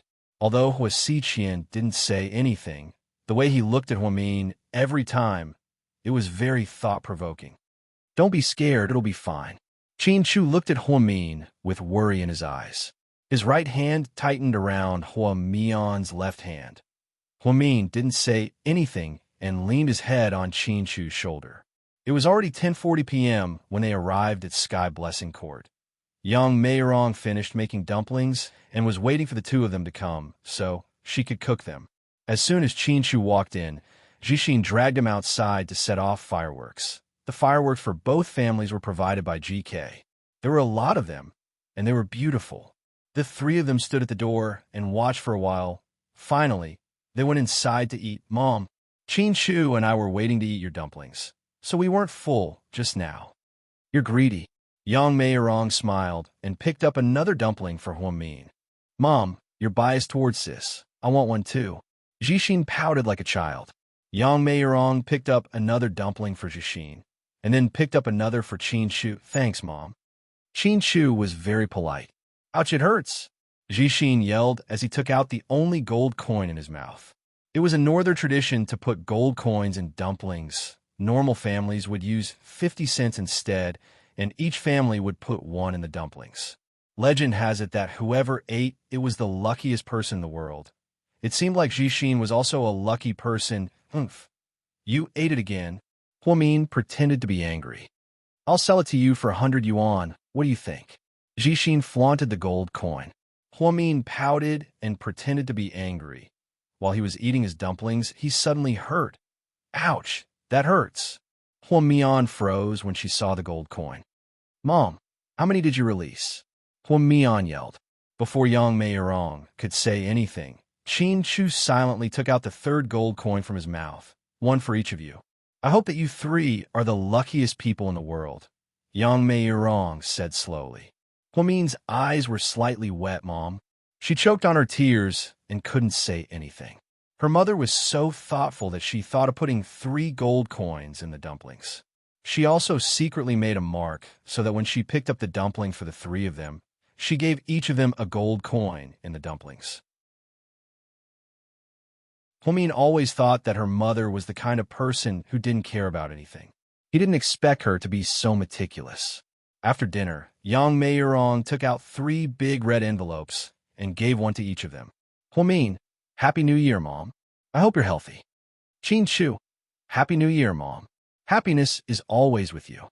Jixin, Happy New Year, Mom. I hope you can have a grandchild soon. Huamin, little brat, why don't you let Mom have a grandchild soon? Huamin protested. Hee, I'm still young. I'll leave this heavy responsibility to sis and brother-in-law. You guys have to work hard. Then, Jixin got up and ran upstairs with the red envelopes. He began texting his classmates on WeChat. Huamin opened the red envelopes and took a peek. 10,000 yuan per person was a lot for her mother. Qin Shu still gave the red envelopes to Huamin for safekeeping. He was a filial husband. Just then, someone knocked on the door. Huamin got up and opened the door in surprise. Hello, is this Miss Huamin's home? Yes. You have an urgent delivery. Please sign here. The delivery man handed a small box to Huamin.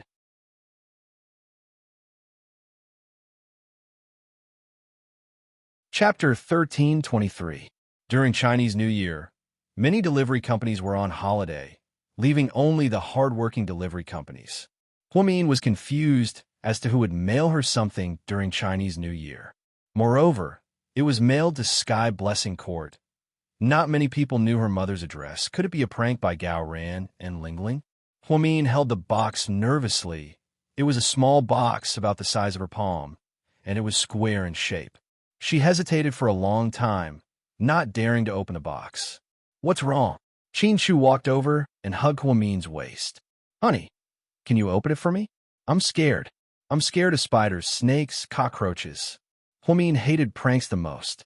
Qin Shu couldn't help but laugh. He took the box and slowly opened it. To his surprise, it was a white jade gourd. It was only 3 centimeters tall and was beautifully crafted. The color was beautiful, smooth, and stunning. Huh, a gourd? Huamin was a little surprised as she carefully picked up the gourd.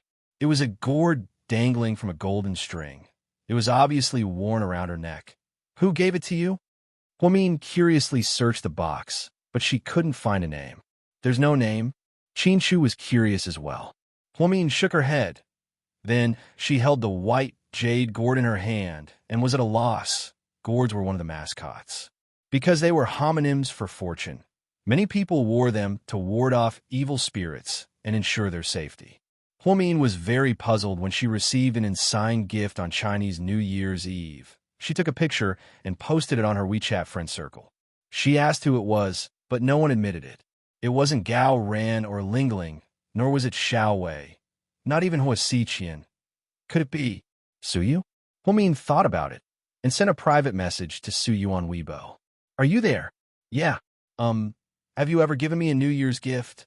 So, are you reminding me to give her a gift? Suyu sweated. No, I just received a mysterious gift. I want to ask if it's from you. No. Oh, okay. Huamin was about to go offline.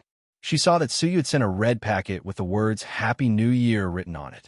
She wanted to refuse, but then she saw Suyu say, Take it. It's just a few dollars. It's for luck. Huamin was embarrassed by his words and immediately accepted the red packet. It was indeed only 88. This way, Huamin would feel a little more at ease. She really couldn't accept Suyu's huge gift. After all, they didn't have such a good relationship. Huamin didn't hide it and showed the record to Qin Shu. Honey, look, it's not Suyu either. That's weird. Qin Shu kept looking at the gourd. Finally, he said, This thing is priceless. I don't think an ordinary person could afford to give it to her. What do you mean? Huamin didn't know anything about antiques, so she naturally didn't know how much these things were worth. Therefore, she was dumbfounded. This is made of high-quality white jade. The color is very good, and it's flawless. It's the best of the best. And the workmanship, it's definitely not made by an ordinary person. I think it's worth at least 10 million. I'll ask an expert tomorrow. 10 million. Honey, I really don't know who gave it to you. I didn't do anything to hurt you. Huamin looked wronged. Qin Shu pinched her face lovingly and smiled. I know. Wait. Let me look at the number on the delivery form and check the logistics information. Huamin scanned the QR code, but in the end, She was disappointed to find that the information couldn't be verified. It was like seeing a ghost. This delivery was like a pie falling from the sky. At the same time, on an island in the South Pacific Ocean, a girl in a yellow beach dress with long hair was at a shooting range by the sea. She held a black pistol, aimed at the bullseye, and fired continuously. Then, she hit all 10 targets. "Boss, drink some water and take a break." The well-built assistant walked up and handed her a bottle of mineral water. The girl unscrewed the cap and took a sip. Then, she blinked her big eyes and asked, "Do you think she'll like my New Year's gift?"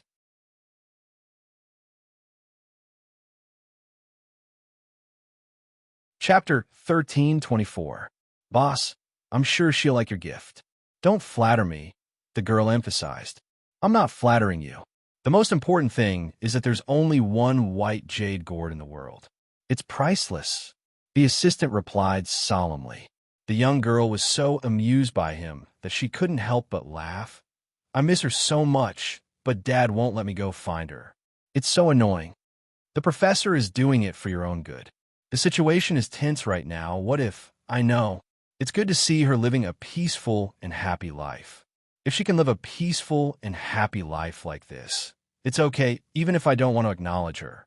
Dad and I have had a hard time. We've been homeless all these years, and I really don't want her to be involved in this. She's lucky to have a sister like you. You didn't go find her not because you don't love her, but because you've been protecting her. Forget it. Let's not talk about it anymore. It's Chinese New Year. What's wrong with bitch Qiao?" "Yes. Young Master Qiao wants you to go back within 3 days, or else." The assistant stopped mid-sentence. "Or else what?" The girl turned around and pouted at her assistant. "I don't dare to say. I'm afraid you'll kill me," the assistant said guiltily. "Say it, or else I'll kill you right now."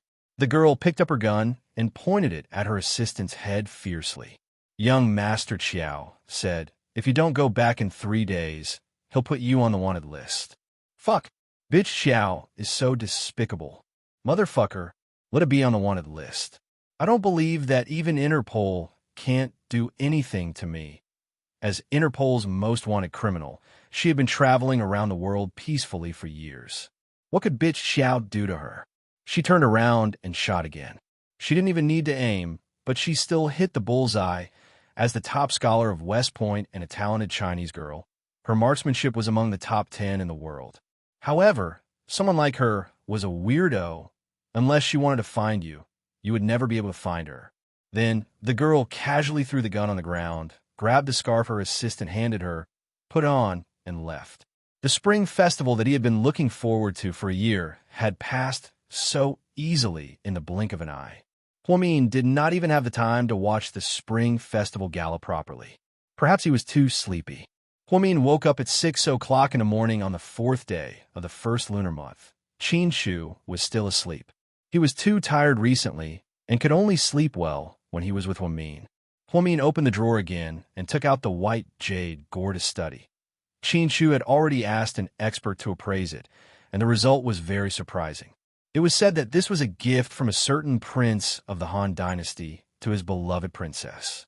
Later, it was buried in the ancient tomb as a funerary object. Many years later, it was stolen by grave robbers and then drifted overseas 3 years ago. It was bought by an unknown mysterious buyer at a well-known auction house in Athens. At that time, the price was 120 million US dollars per pair. In other words, it would cost 720 million yuan, which was a sky-high price. What blue and white porcelain? Tang tricolor was simply too weak, okay? The reason why it was priceless was not only because the owner of the white jade gourd was a princess of the Han Dynasty. The most important reason was that this piece of jade was rare and priceless. Moreover, it was polished by the most famous craftsmen of the Han Dynasty. It was a rare treasure that was priceless. Qin Shu later laughed and said, "Honey, you're a rich woman now. I'm going to pay you in the future." Huamian had never imagined that she would become a billionaire all of a sudden. This white jade gourd was actually a pair, but she received one. So, the other gourd was still in the hands of the person who gave her the gift? Then who was that person?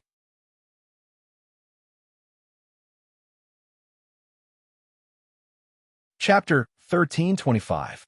Huamin had a strong feeling that this person was her loved one. They were going to meet sooner or later, right? At this thought, Huamin was unusually excited. She repeatedly stroked the white jade gourd and didn't want to let go. In the end, she hung it around her neck. The gourd had the effect of attracting wealth and warding off evil spirits. High-quality jade also had the ability to protect its owner. It was said that if one wore it for a long time, it could connect with their owner's heart. Huamin decided that from this moment on, she was going to wear it until she met that person. Honey, it's still dark. Why don't you sleep a little longer? Qinshu woke up groggily.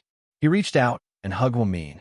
She didn't expect Mr. Qin to be so grumpy when he woke up.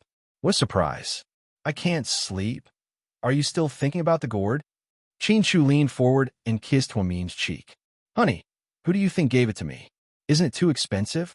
They bought a pair for 720 million yuan, and now they're giving me one of them? I suddenly have 360 million yuan. That's scary. Winning the lottery is nothing compared to you. Honey, you're the one who suddenly became rich, Qinshu joked. Huamin smiled and rested her head on Qinshu's chest. Ever since she received this gift, Huamin was in a good mood. It wasn't because of the money, but because this person might be related to her by blood. Huamin imagined countless times that her fated relative, sister, or brother later, when she actually met that weird girl, Huamin realized that her genius was so weak. Compared to her, she was nothing. She was the one with a genetic mutation, okay? Huamin hugged Qinshu coquettishly and didn't get up until 7 a.m. After a simple breakfast, the two of them drove to work. On the fourth day of the first lunar month, there were very few people at Southside. There were few patients and few doctors, and many of them were still on vacation. Huamin went into his office and organized the information for an hour. He looked at the registration records on the computer. There wasn't even a single neurologist. How idle. At this moment, the assistant knocked on the door and walked in. Director, someone is looking for you. Let her in. Huamin nodded. Then, Xiaowan walked in with a cardboard box. She was dressed much better than usual. Her clothes looked like they had just been bought. Big sister Xia, why are you here? Huamin quickly got up and poured a cup of hot water for Xiaowan.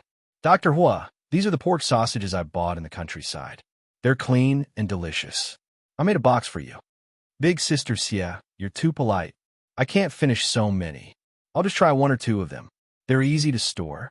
If you can't finish them, you can put them in the fridge. They're really delicious. Shuai Shuai and I both love them. I made a box for an Aiyang too. He likes them very much. Xiaowan seemed to be in a good mood. Thank you. Huamin carefully took the box and placed it on the floor of the office. Huamin had always thought that the woman who abandoned an Aiyang was a cruel and merciless woman. When he first met Xiaowan, he also thought that she wasn't easy to get along with. It wasn't until later that Huamian understood her pain and difficulties that she helped her. Only then did he realize that Xiaowan was actually a good person. It was just that her fate was a bit too complicated. Xiaowan had always remembered Hua means kindness and used her own methods to repay him. Previously, she personally bought wool to knit a hat and scarf for Huamin. Sometimes, she even gave Huamin some eggs and local specialties. Now, she even gave him the sausages she made. Although they weren't expensive, the thought was important. Big sister Xia, how's your relationship with Enai Yang now? Huamin had been busy lately. Plus, it was the end of the year, and Enai Yang had to travel all over the country to attend various TV parties. In the blink of an eye, they hadn't seen each other for more than 20 days. His phone was also under the care of his agent, Sister Ingzi, so Huamin didn't have time to ask Enai Yang. Now that Xiaowan reminded her, she finally remembered to ask.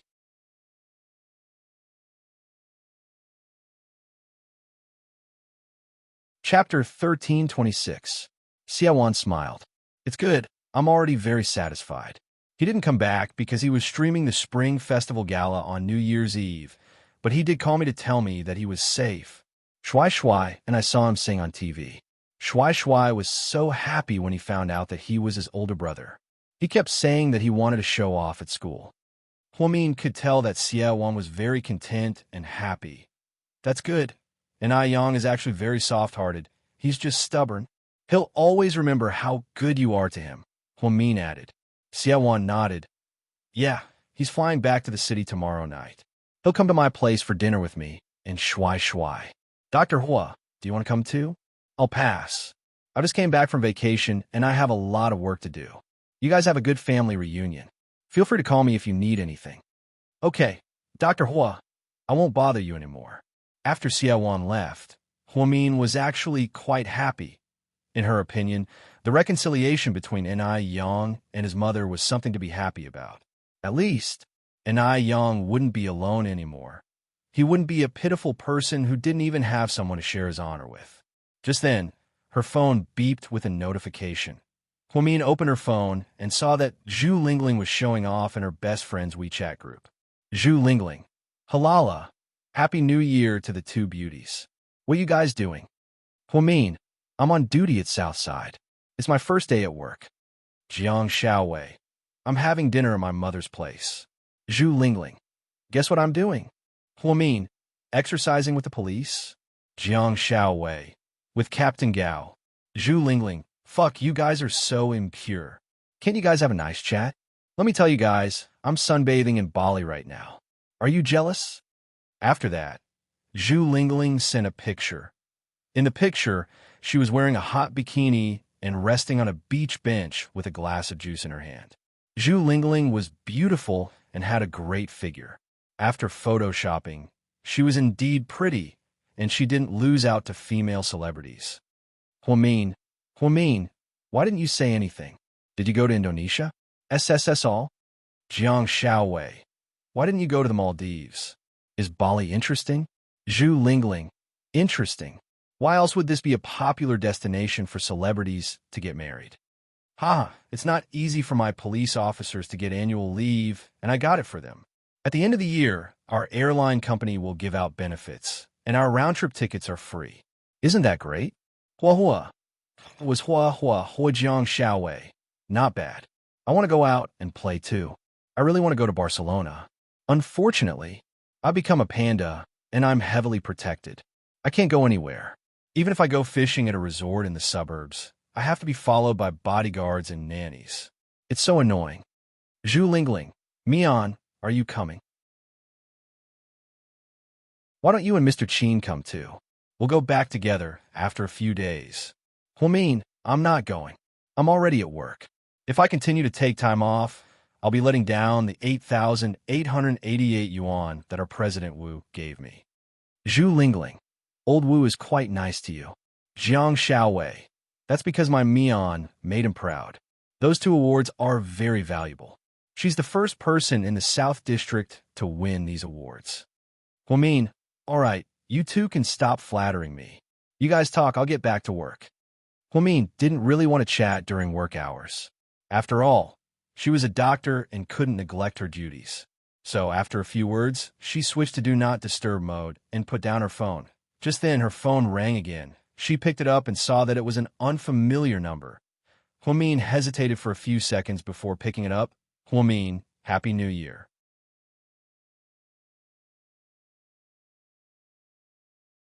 Chapter 1327. Xiao Xue. Huamin recognized Wu Xiao Xue's voice. MH. Xiao Xue, you're back in China? Why didn't President Wu tell me? Huamin was pleasantly surprised. No, I'm still in Chicago. Then how are you doing? How's the baby? I'm fine, and Xinyu has been a good girl. Wu Xiaoxue seemed to have matured a lot after the divorce. That's good. I miss you, so I called to ask if you have a baby yet. Not yet. Huamin smiled awkwardly. It's okay, you can't rush this. It's not urgent anyway. Just let nature take its course and keep a good mood. I will. Are you in contact with Ning Ziyuan? Wu Xiaoxue asked hesitantly. No, why? Nothing. I heard from my uncle that a while ago, he went to my uncle in private and kowtowed to him. He wants to come back to work at the hospital. He doesn't seem to be doing well outside. Then, what did President Wu say? My uncle said it's not that he doesn't want to give him a chance, but his skills are limited. As an ophthalmologist, he can't even write an academic article about ophthalmology. The first hospital won't accept someone like him. Oh, Huamin nodded. She hadn't seen Ning Ziyuan in a long time, and almost forgot about his existence. They hadn't seen each other since their argument last time. Xiaoxue, do you still hate him? To be honest, I don't hate him anymore. When I look at Xinyue's eyes, I think she's quite pitiful without a father. Actually, I called to ask if you could talk to Ning Ziyuan and ask him if he's willing to come to Chicago. Xiaoxue. Huamin wanted to say something, but stopped.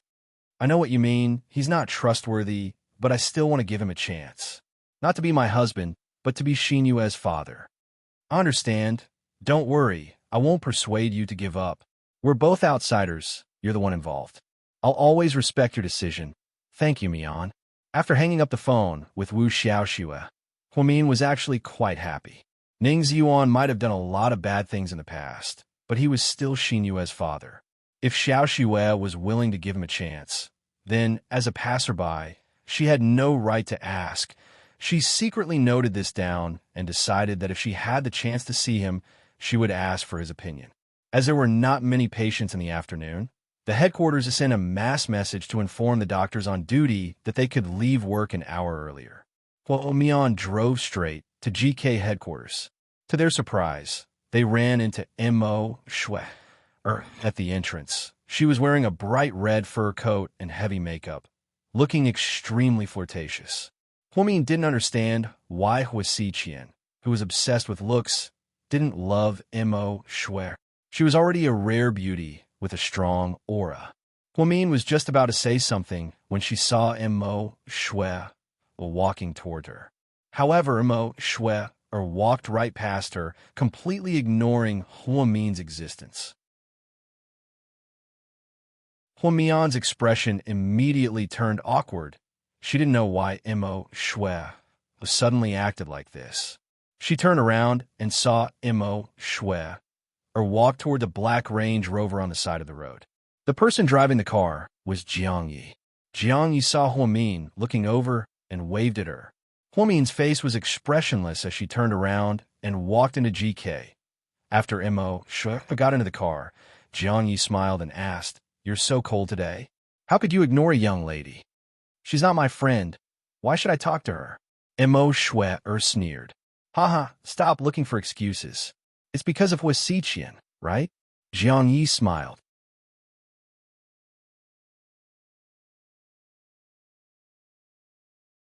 Chapter 1328. You're so annoying. Hurry up and drive. Stop talking nonsense. Mo Shui didn't seem to want to mention Hua Xiqian's name, so her face darkened. Jiang Yi knew what she was thinking, so he drove Mo Shui away. Huamin went straight to the president's office, where Qin Shu was assigning tasks to a few executives. When Huamin walked in, he sat in the corner of the sofa, not daring to disturb them. "A young lady, here's your milk." Assistant Yang walked in with a cup of warm milk. Ever since Huamin told him to prepare for pregnancy, Assistant Yang had been obedient and changed his coffee and tea to warm milk. Huamin never got pregnant, so the more he drank, the more awkward he felt. "Okay, that's all for today. I want to see results at the beginning of next month. Yes, President Qin. You guys can leave now." Upon hearing Qin Shu's order, the executives turned around and left. "Good afternoon, a young lady." "Good afternoon, a young lady." The executives didn't forget to greet the lady boss when they saw her. Huamin smiled and nodded at her. After everyone left, she stood up and walked over. Then, she intimately sat on Qin Shu's lap and wrapped her arms around his neck. "You're so busy every day. Isn't it boring?" "It is." Qin Shu nodded. "Then, how about you go to Southside and be a doctor for a few days, and I'll be the president for a few days?" Huamin joked. "That's a good idea." Qin Shu continued to nod. Forget it. Being a doctor is actually very simple. All you have to do is treat patients. Yours is too complicated. It's giving me a headache." Because GK was involved in too many industries, as the president, Qin Shu was often overwhelmed with work. What's this?" Huamin looked down and saw a gift box on his desk. "I don't know. Assistant Yang just brought it in and said it was for me. I haven't had a chance to look at it yet." Qin Shu didn't seem to care about these things. "You have deliveries too? Let's take a look. Is it also a priceless treasure?" With that, Huamin took the initiative to open the box. Inside was a Versace men's shirt. It was black with diamonds on the cuffs. It was very luxurious. Qin Chu had this shirt. Huamin remembered that when he bought it, the price tag was more than 80,000 yuan. Who is so generous to give you such expensive clothes? Who knows? Qin Chu's expression was indifferent. Huamin picked up the clothes. There was a pink card at the bottom. President Qin, Happy New Year. Good luck at work. There were only 2 words signed off. Lin Yu. Huamin was suddenly enlightened. Jiang Lin Yue? This woman still hasn't given up? She was even more determined than Song Yishe. Huamin was impressed by her. After seeing the card, Qin Chu quickly took the clothes from Huamin and threw them into the trash can. Why did you throw them away? What else? Do I have to wear them? Mr. Qin said proudly. Huamin couldn't help but laugh. You can give them to Assistant Yang. Would he dare to wear them? His wife will make him kneel on a durian when he gets home. As soon as Qin Chu said this, Assistant Yang came in to deliver some documents. Upon hearing this, he immediately corrected Qin Chu. You're wrong, sir. My wife wouldn't buy something so expensive for me to kneel on. I have 2 pots of cactus at home. Qin Chu, Huamin, haha. Huamin didn't expect Jiang Lin Yue to give Qin Chu clothes, but it didn't affect his mood. After all, she was just a small fry who didn't even know how long she had to wait in line. It wasn't worth mentioning. Were we eating after work? Huamin asked coquettishly. You, Huamin, speak properly, Huamin protested. You asked me, so of course I'll tell you what I like, Qin Chu said innocently. Honey, Uncle Li and the others aren't back yet. It's too troublesome to cook by ourselves. Let's go eat Japanese food. Sure. Huamin waited at the company until 5:30 p.m. before Qin Chu got off work. The 2 of them drove to a famous Japanese restaurant. When the car stopped, Huamin was slightly surprised to see a woman walk out. Why is she here? Huamin muttered to himself.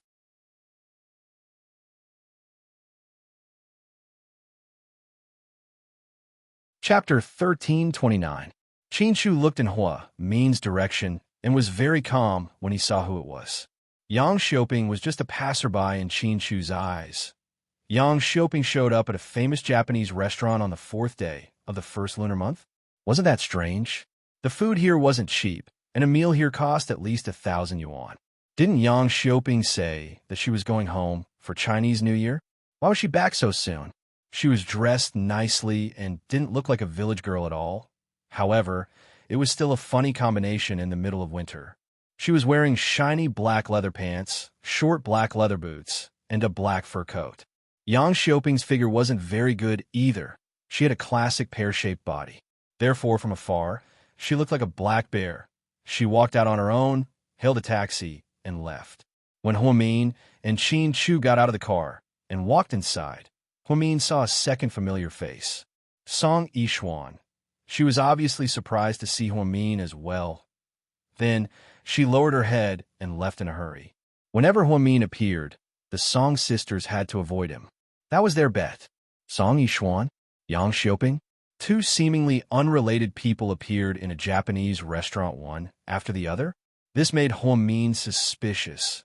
However, she didn't say anything else about them. Instead, she went in with Qin Chu to eat quietly. The chef who served the food was a Japanese, because Qin Chu and Huamin were both VIP members here. Therefore, he personally brought the sashimi platter to them and complimented them in broken Chinese. Your girlfriend is very pretty. No, she's my wife. Qin Chu was extremely arrogant. Huamin secretly pinched him. Why are you being so serious with a Japanese guy? Huh, I don't care which country he's from. I can't make a mistake. There's a big difference between a girlfriend and a wife. Qin Chu continued to argue. Huamin, on the other hand, was very happy. In her opinion, Huamin was an easily satisfied person. It was the happiest thing in the world to be able to eat your favorite food with the person you liked. When the 2 of them were halfway through their meal, they did not expect that Su Yu and the others would also come here.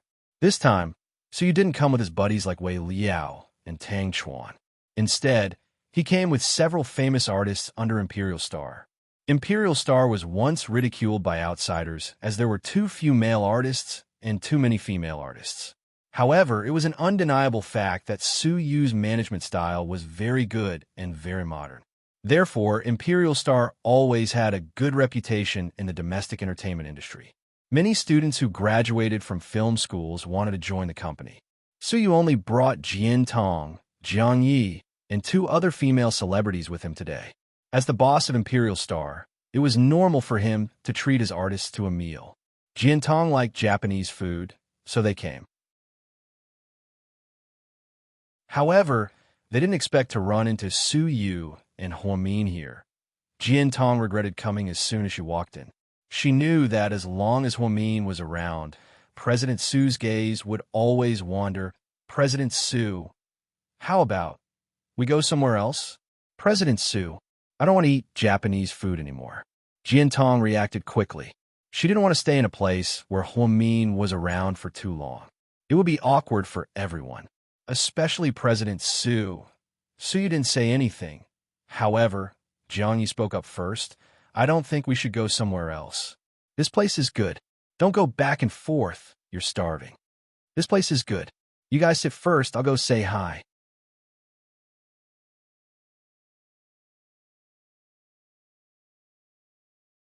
Chapter 1330.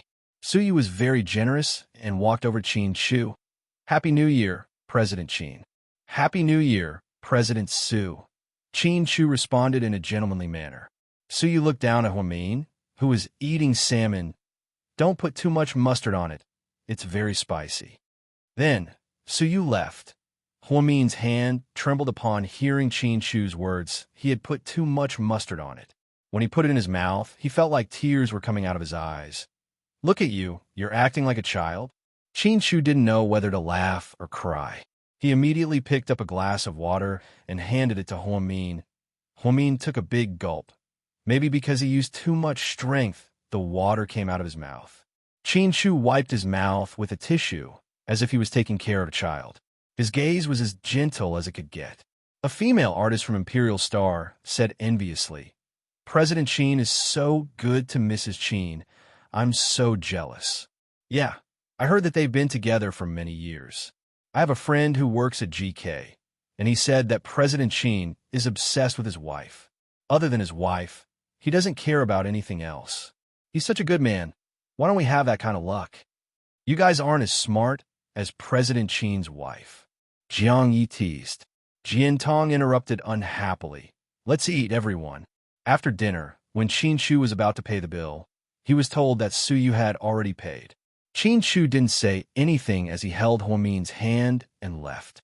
Su Yu, on the other hand, wasn't in the mood to continue eating. Every time he saw Huamin, he was overjoyed. However, as soon as Huamin left, he felt like he had lost his soul. President Su, I'd like to propose a toast to you. Thank you for supporting me this year and allowing me, a newcomer, to make a name for myself. A female artist raised her glass with a smile. Su Yu picked up his glass and slowly took a sip. After dinner, someone suggested that they go to Seductive Fox. Su Yu didn't refuse and brought the artist to Seductive Fox to book a private room. While they were playing, the door to the private room was suddenly pushed open. Hua Xiqian walked in, wearing a dark purple jacket, looking very elegant. Unlike Su Yu and Qin Chu loved black and always wore black, whether it was his shirt or his suit. On the other hand, Su Yu loved the color white. It was eternal white. He would only be satisfied if he wore white underwear. Hua Xiqian preferred colors. Most of his jackets were orange, sky blue, coffee, and even pink. However, it was precisely because of its versatility that it appeared to be extraordinarily fashionable. Lord Su, shall we have a chat? Take a seat. Su Yu was not in a good mood, so he said without raising his head or opening his eyes. Hua Xiqian didn't mind and sat down next to Su Yu. A considerate female artist poured Hua Xiqian a glass of wine. Thank you, beautiful President Hua. You're welcome. The female artist smiled shyly. Huh, aren't you the female lead of that spy movie that's on TV? Let me think. What's your name again? Zhang Winner, right? President Hua, you know me? The female artist seemed surprised. Su Yu glanced at Hua Xiqian faintly and asked, So, You came to talk to me because you want to hit on one of my female artists? His words immediately made the female artist feel awkward. She immediately stood up and left, afraid that President Su would get angry. Hua Xiqian, on the other hand, smiled nonchalantly and said, "Of course not. She's an artist under you, so you'd better keep her for yourself. I'm here today because I have something important to tell you." "What is it?" Su Yu hated beating around the bush, so he got straight to the point.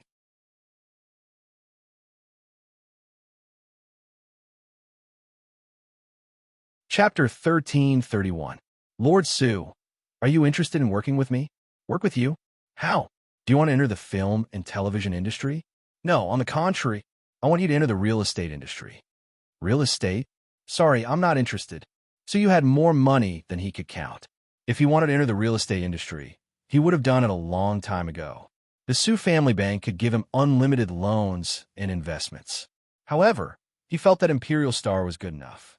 He could entertain himself and make money. Why should he be so greedy? The most important thing was that he didn't have any time. That way, even if he had money, it would be meaningless. He would be as tired as a dog. He had to fly around every day and have meetings everywhere. I know you're not interested in real estate, but what if this has something to do with Qin Shu? Hua Xiqian continued to ask. What does it have to do with Qin Shu? So you was indeed interested. Are you interested in joining forces with me to defeat Qin Shu? Beat him until he can't turn around. Su Yu was slightly shocked. Hua Xiqian continued to laugh. Lord Su, this isn't a joke. I'm serious. So, you hate Qin Shu so much because he dug up your ancestral grave? Su Yu asked. Hua Xiqian, no, I just really wanted to feed him. Why? Don't you think it's an interesting challenge? Mr. Li invested in our company and held a snooker competition. Actually, even if Qin Shu doesn't win, we'll still work with him because Qin Shu has already met Mr. Li before. Anyone who can catch Mr. Li's eye is undoubtedly a business genius. He's obviously become the leader of our company, but where do you think you and I are? I don't think we're stupider than him, but we're not ambitious enough. If you're so ambitious, you can do it yourself. Su Yu said in a disdainful tone as he looked down on Hua Xiqian. It's not that I can't do it myself, but it's a waste of time. I don't have much patience left. I think if we work together, GK will collapse within a month, and Qin Shu will have nowhere else to go. Aren't you afraid that Hua Min will hate you to death? So he was surprised. He always thought that Hua Xiqian treated Hua Min well. Why did he suddenly become so ambitious? Did he really not care about Hua Min? That's what women do. It's not what I do. What I want is very simple. It's the result, the start of a war. Unintentionally, it's to determine the winner and the loser. The winner is king while the loser is in the wrong. The law of the jungle. Hua Xiqian licked his lips, still smiling. However, President Su had a feeling that his smile was creepy and made him uncomfortable. Huh, you're ambitious, Su Yu sneered. I'm a man. What's the point of living if I'm not ambitious? Hua Xiqian didn't think much of it. So, you decided to go against Qin Shu, right? Not against Qin Shu, but against GK, Hua Xiqian emphasized. So, if I work with you, what do you plan to give me in return? We can split GK 50 to 50, and each of us will get half. What about Hua Min? Half. Su Yu sneered. Hua Xiqian looked at Su Yu with a complicated expression. Lord Su, you're so funny. I always thought you treated Hua Min quite well. Su Yu lit up a cigarette and said slowly with it in his mouth. I did treat her well, Hua Xiqian admitted. But are you sure you want to kill her? If you go against GK, you're going against Qin Shu. If Qin Shu is in trouble, I don't need to tell you what kind of state Hua Min is in. You saw it at the hospital last time. So, you're forcing Hua Min into a dead end. Su Yu said in all seriousness, if I have a way to make Qin Shu leave me on, are you willing to work with me? Hua Xiqian suddenly asked. Upon hearing this, Su Yu's expression changed slightly. So, you're saying that if we succeed, GK will be yours, and Hua Min will be mine? Su Yu asked.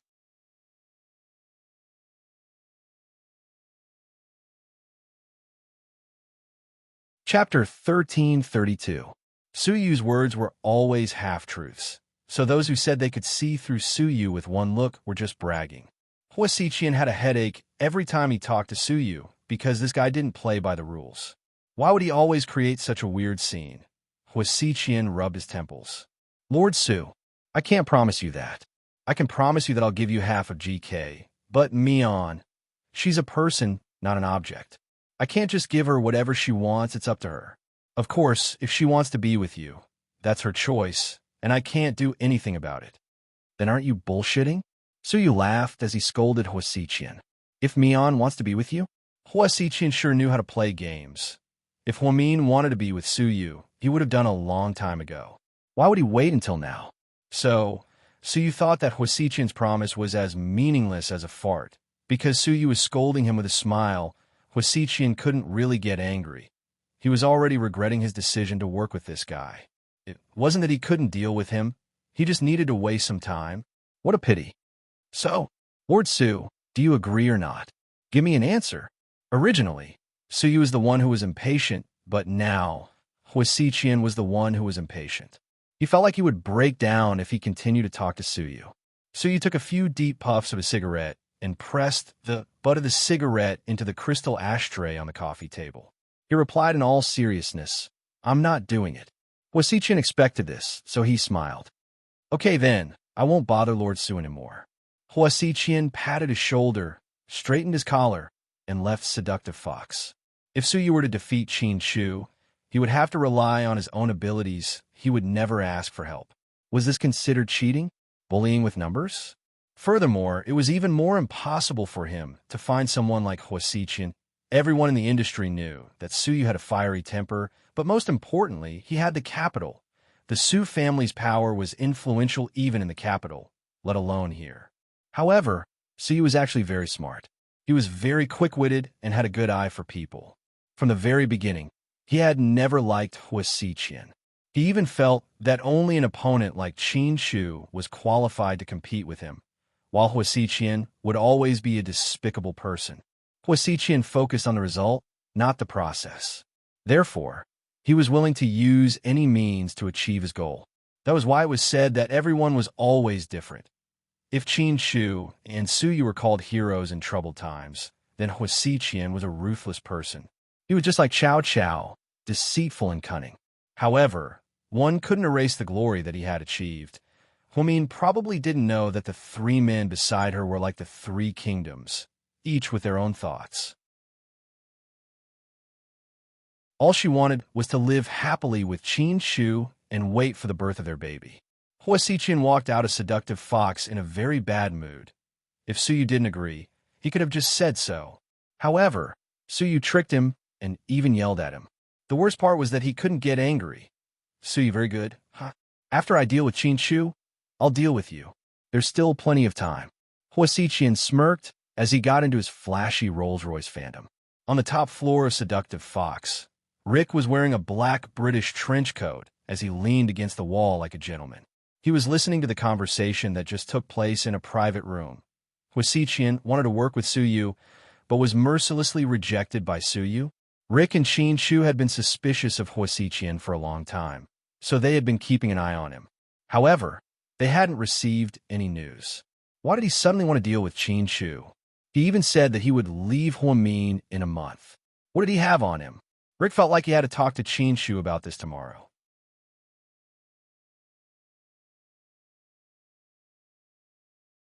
Chapter 1333.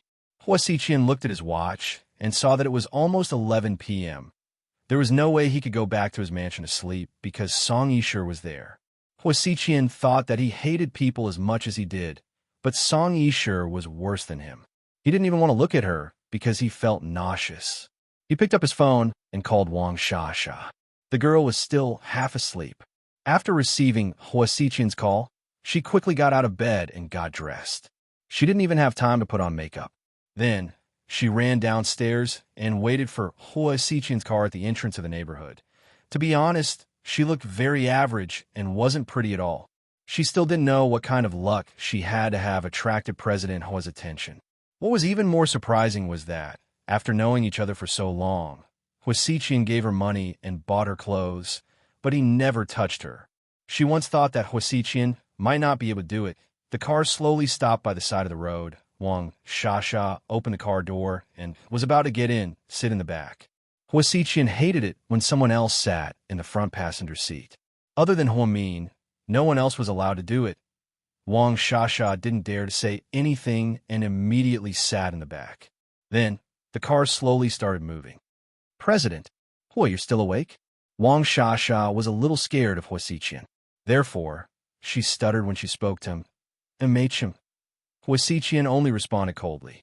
Wang Shasha didn't dare to say anything else. The car slowly drove into another of Huasiqian's private residences. Wang Shasha had been here a few times and had even spent the night here. Therefore, she was familiar with this place. Go take a shower. Huasiqian ordered. Wang Shasha nodded and went into the bathroom. She took a while before coming out.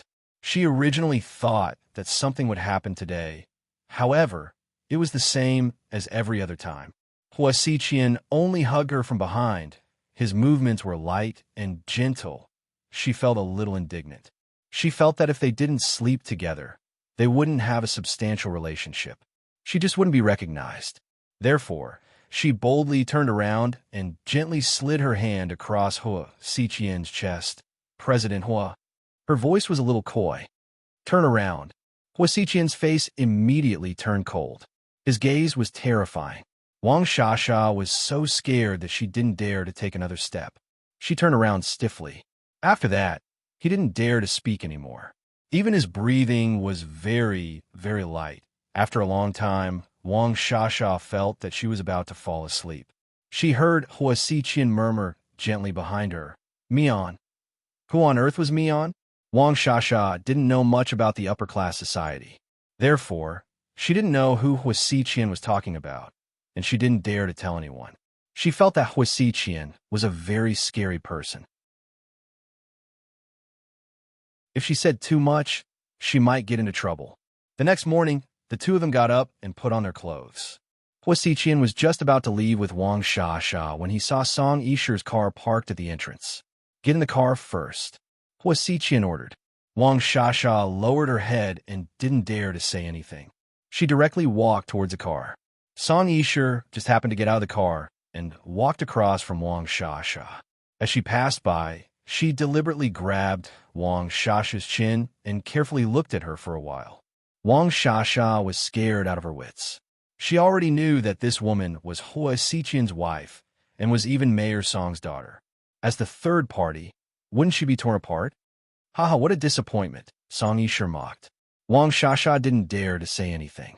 She broke free from Song Yisher's hand and immediately got into the car. What are you doing here? Huasiqian slightly frowned. Seeing Song Yisher so early in the morning really put him in a bad mood.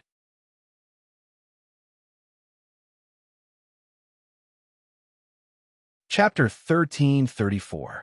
It was as disgusting as seeing a black crow cawing in the morning. I have something to talk to you about, Song Yisher said arrogantly. Huasiqian glanced outside cautiously. Come in. Yes, he was cautious because the paparazzi liked to hide in front of rich people's houses and take pictures.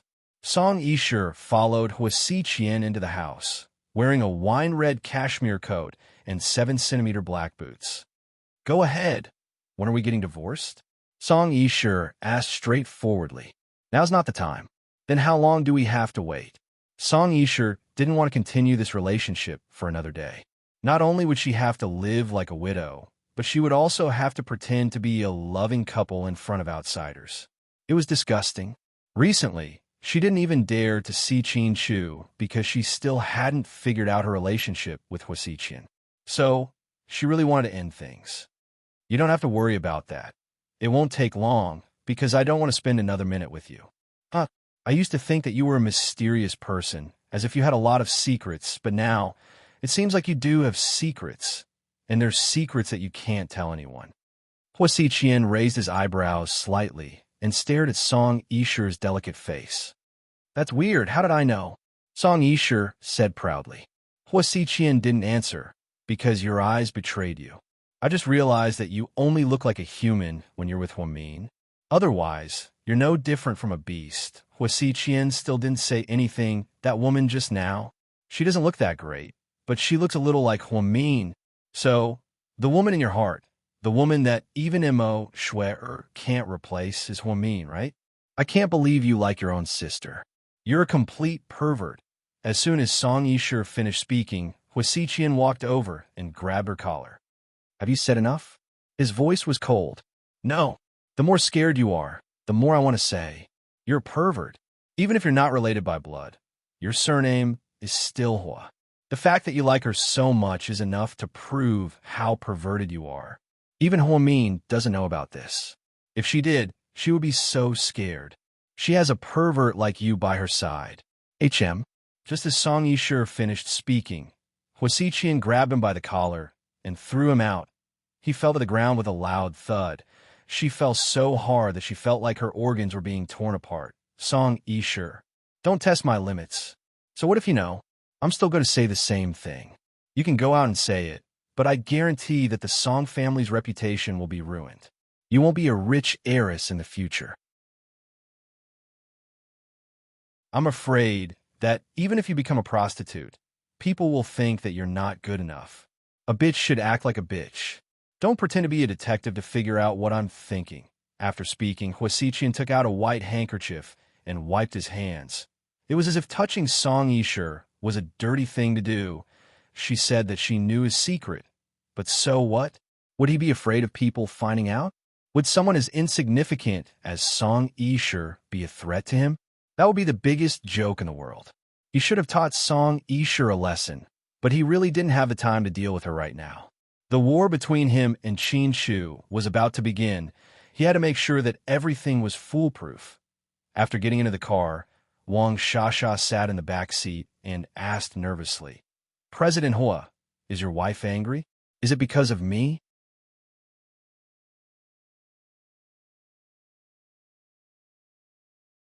Chapter 1335. Who do you think you are? Huasi Qian had just gotten into an argument with Song Yishu. Wang Shasha realized that she had said something wrong and immediately shut her mouth. GK Corporation. Rick's fiery red Ferrari was parked in front of the GK Corporation, and he took his personal elevator to the top floor. Qin Shu had just finished a morning meeting, so he wasn't surprised to see Rick. He knew that Rick had something important to talk to him about, so he dismissed everyone else. He asked Yang to wait outside the president's office. Qin Shu and Rick's relationship was similar to Gaoran's.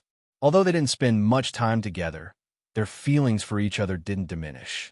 Like Qin Shu, Rick was a man of few words. He was even quieter and cooler than Qin Shu.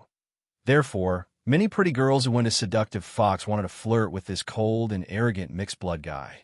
He just didn't expect that in the end, it would be captured by a novice college student who didn't know anything. Qin Shu, I have something important to say. Rick was very serious. You're getting married? Rick never thought that Qin Shu would have such a funny side to him. He felt as if countless alpacas were running through his heart, but he had to pretend to be calm. No, it's something else. Qin Shu picked up the Chateau Lafite from the wine cabinet, poured 2 glasses, and handed one to Rick. Don't be so formal. Sit down and tell me. Rick held the red wine, but he didn't drink or sit down. He wasn't as calm as Qin Shu, and he was very serious about everything. Last time, when Cece asked him to pack a bowl of spicy hot pot, he drove his Ferrari there. He walked in and said to the boss in a serious tone, pack a bowl of spicy hot pot, spicy and spicy, no coriander, and lotus leaf noodles for the main dish. So, this was Rick's style. Huasi Qian is going to do something big. You have to be careful. I knew he would do something like this. Qin Shu seemed to have expected this, but he seems to have something on us, Rick added. Blackmail. Qin Shu was slightly startled. Then, Rick took out his phone and took a screenshot of the most important video between Huasi Qian and Suyu. Qin Shu didn't say anything after reading it. With Huasi Qian's cautious personality, there's no way he wouldn't know that there are cameras in the private room. He also knows about our relationship.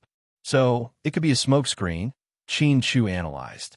Yes, but whether it's real or fake, there's no guarantee that he doesn't have it. So you'd better be careful. Qin Shu turned around and looked at the heavy traffic outside the tempered glass. He smiled faintly and said, "What will come will come. All the detours in life are actually roads that must be taken." Rick looked at Qin Shu with admiration. He was clearly not that old, but he was mature despite his young age. He was born to be a supreme king. "Did you find out anything about Huo Min's background?" Rick asked. "There's a little clue. On New Year's Eve, my wife received a mysterious gift that was worth a fortune. I checked the address and found that it was shipped from Switzerland, but I couldn't find anything there. I'm pretty sure that her family is overseas. I have a feeling that it's not an ordinary person." Rick analyzed. Qin Shu smiled. "Ordinary people can't afford $120 million worth of white jade gourds. You're saying she gave Huomin a gift worth $120 million? Rick was shocked as well. "The gourds came in a pair. My wife only received one. So I'm guessing that it's her older sister or younger sister. Why can't they be siblings?" Rick asked.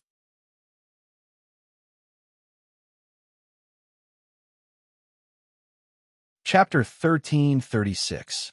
Because only sisters would have such girly thoughts, half each. Qin Shu was also good at analyzing people's psychology. He had never discussed this with Huomin, but he was sure that Huomin's parents weren't Huomin's parents. Her parents wouldn't mail only half of the gourd to Huomin. Can't twins be twins? Rick was still unconvinced. "I told you, boys wouldn't choose feminine items like the white jade gourd as a gift. This is the favorite item of the Han Dynasty's imperial concubines. Girls like it." Qin Shu felt a headache coming on. Rick really didn't understand women's minds. That was why he always argued with his girlfriend or drove her away. "Rick, how are things going between you and that girl?" Qin Shu rarely asked about Rick's personal life, but Huomin was more interested. "She's still the same. I really don't understand women's minds. She always says one thing and means another. She says she's not angry, but then she throws a tantrum. She says she doesn't like him, and then..." Rick had fallen into a period of frustration over love. "Take it slow. You'll understand." Qin Shu patted Rick's shoulder and taught him by example. "Do we need more people around Huomin? Recently, I'm afraid that Huosiqian." Everyone knew that Huomin was Qin Shu's only weakness. Therefore, Rick was worried that Huosiqian would hurt Huomin in order to deal with Qin Shu. "It's okay. He won't do anything to Mian." Qin Shu was sure that not only would Huosiqian not do anything to Huomin, but he would also be very worried about Huomin. "Okay then. Anyways, be careful. Call me if you need anything." "Okay. Remember to tell me in advance when you get married, Rick." Rick walked out of the CEO's office gloomily. He felt that Qin Shu could no longer have a pleasant chat with him. After Rick left, Qin Shu took out his phone and video called Huomin.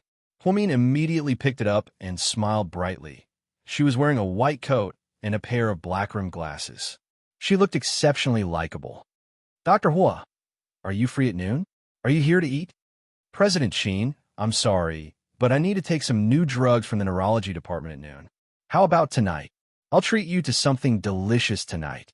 "Okay, I'll pick you up tonight." Qin Shu gently hung up the phone. Huomin continued to look at the computer and began to carefully screen the new drugs. He didn't even have time to eat at the restaurant at this moment. The office door was pushed open and Enai Yang walked in with an exquisite lunchbox. "Sister Huomin, why are you here? When did you come back?" Huomin saw Enai Yang and smiled. "I've been back for 2 days. Don't you read the news?" "Geez." As he spoke, Enai Yang placed the lunchbox on Huomin's desk. "I brought you lunch, sis. It's your favorite scallop dumplings. There's so much. I can't finish it. Can you eat with your assistant?" "You're right. Can you call Jia for me?" Enai Yang hesitated for a second and then turned around. "Chen Jia, your boss wants you to eat." "Oh, okay." Chen Jia walked over from the reception desk outside.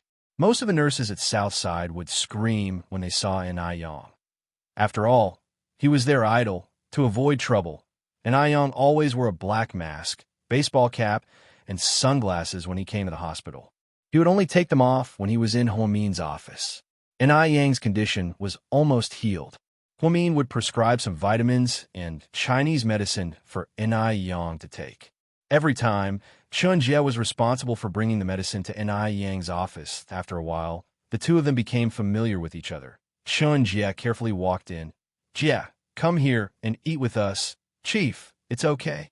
I can eat in the cafeteria. Chun Jie was obviously embarrassed. Before Huamin could say anything, Ni Yang interrupted. The food in your cafeteria is like pig feed. Sit down and eat. I bought 2 servings. Chun Jie's face turned slightly red upon hearing this.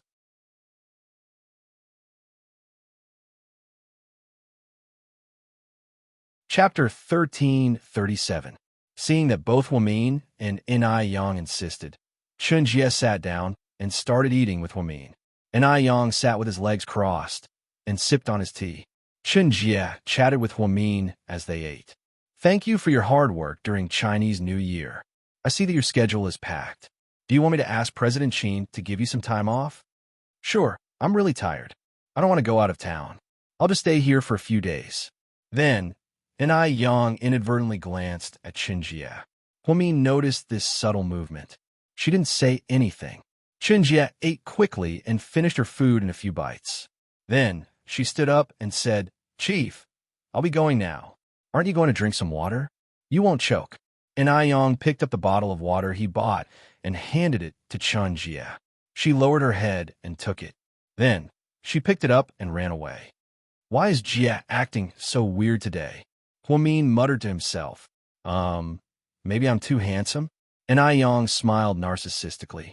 In the afternoon, Huamin went back to his office to pack up after a meeting in the conference room. Chun Jie came in and handed him some reports. Chief, these are the orders and receipts for the neurology department this month. Put them here. I'll look at them later. Okay, little Jie, Huamin said slowly. Yeah? Do you like an Yang? Huamin suddenly asked. Chun Jie's face immediately turned red. Chief, I don't dare. How could someone like me like an Yang? He's a superstar, and I'm just a little girl from the countryside. I don't even dare to think about it. Chun Jie was very nervous and kept talking about the difference between her and Yang. But I feel that. Yang seems to be interested in you too. After Huamin said this, Chun Jie was even more speechless. Ever since she delivered the medicine to Yang, she had been dealing with him. At first, she ignored him, but now they would occasionally argue. Actually, she knew that she had fallen in love with a superstar, but she didn't dare to think about it.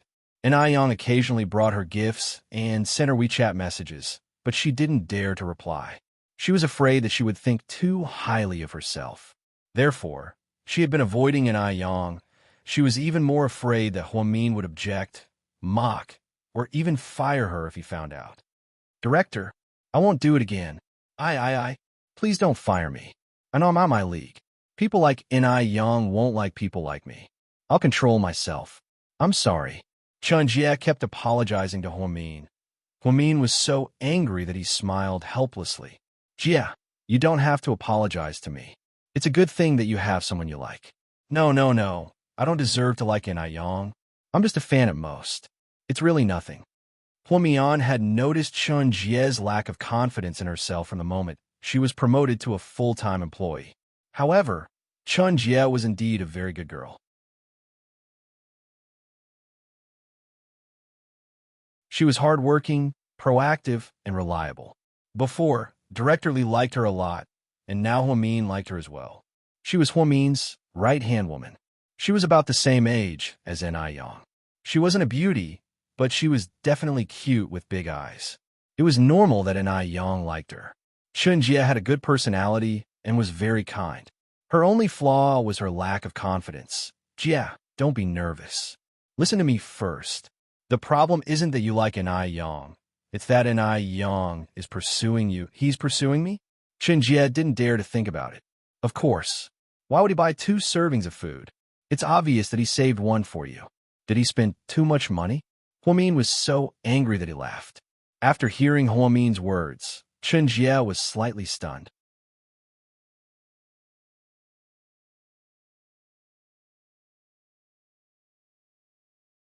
Chapter 1338. But Xinjie wanted to say something, but stopped. No, but there's no such thing as no one deserves another, as long as you don't know how to cherish another.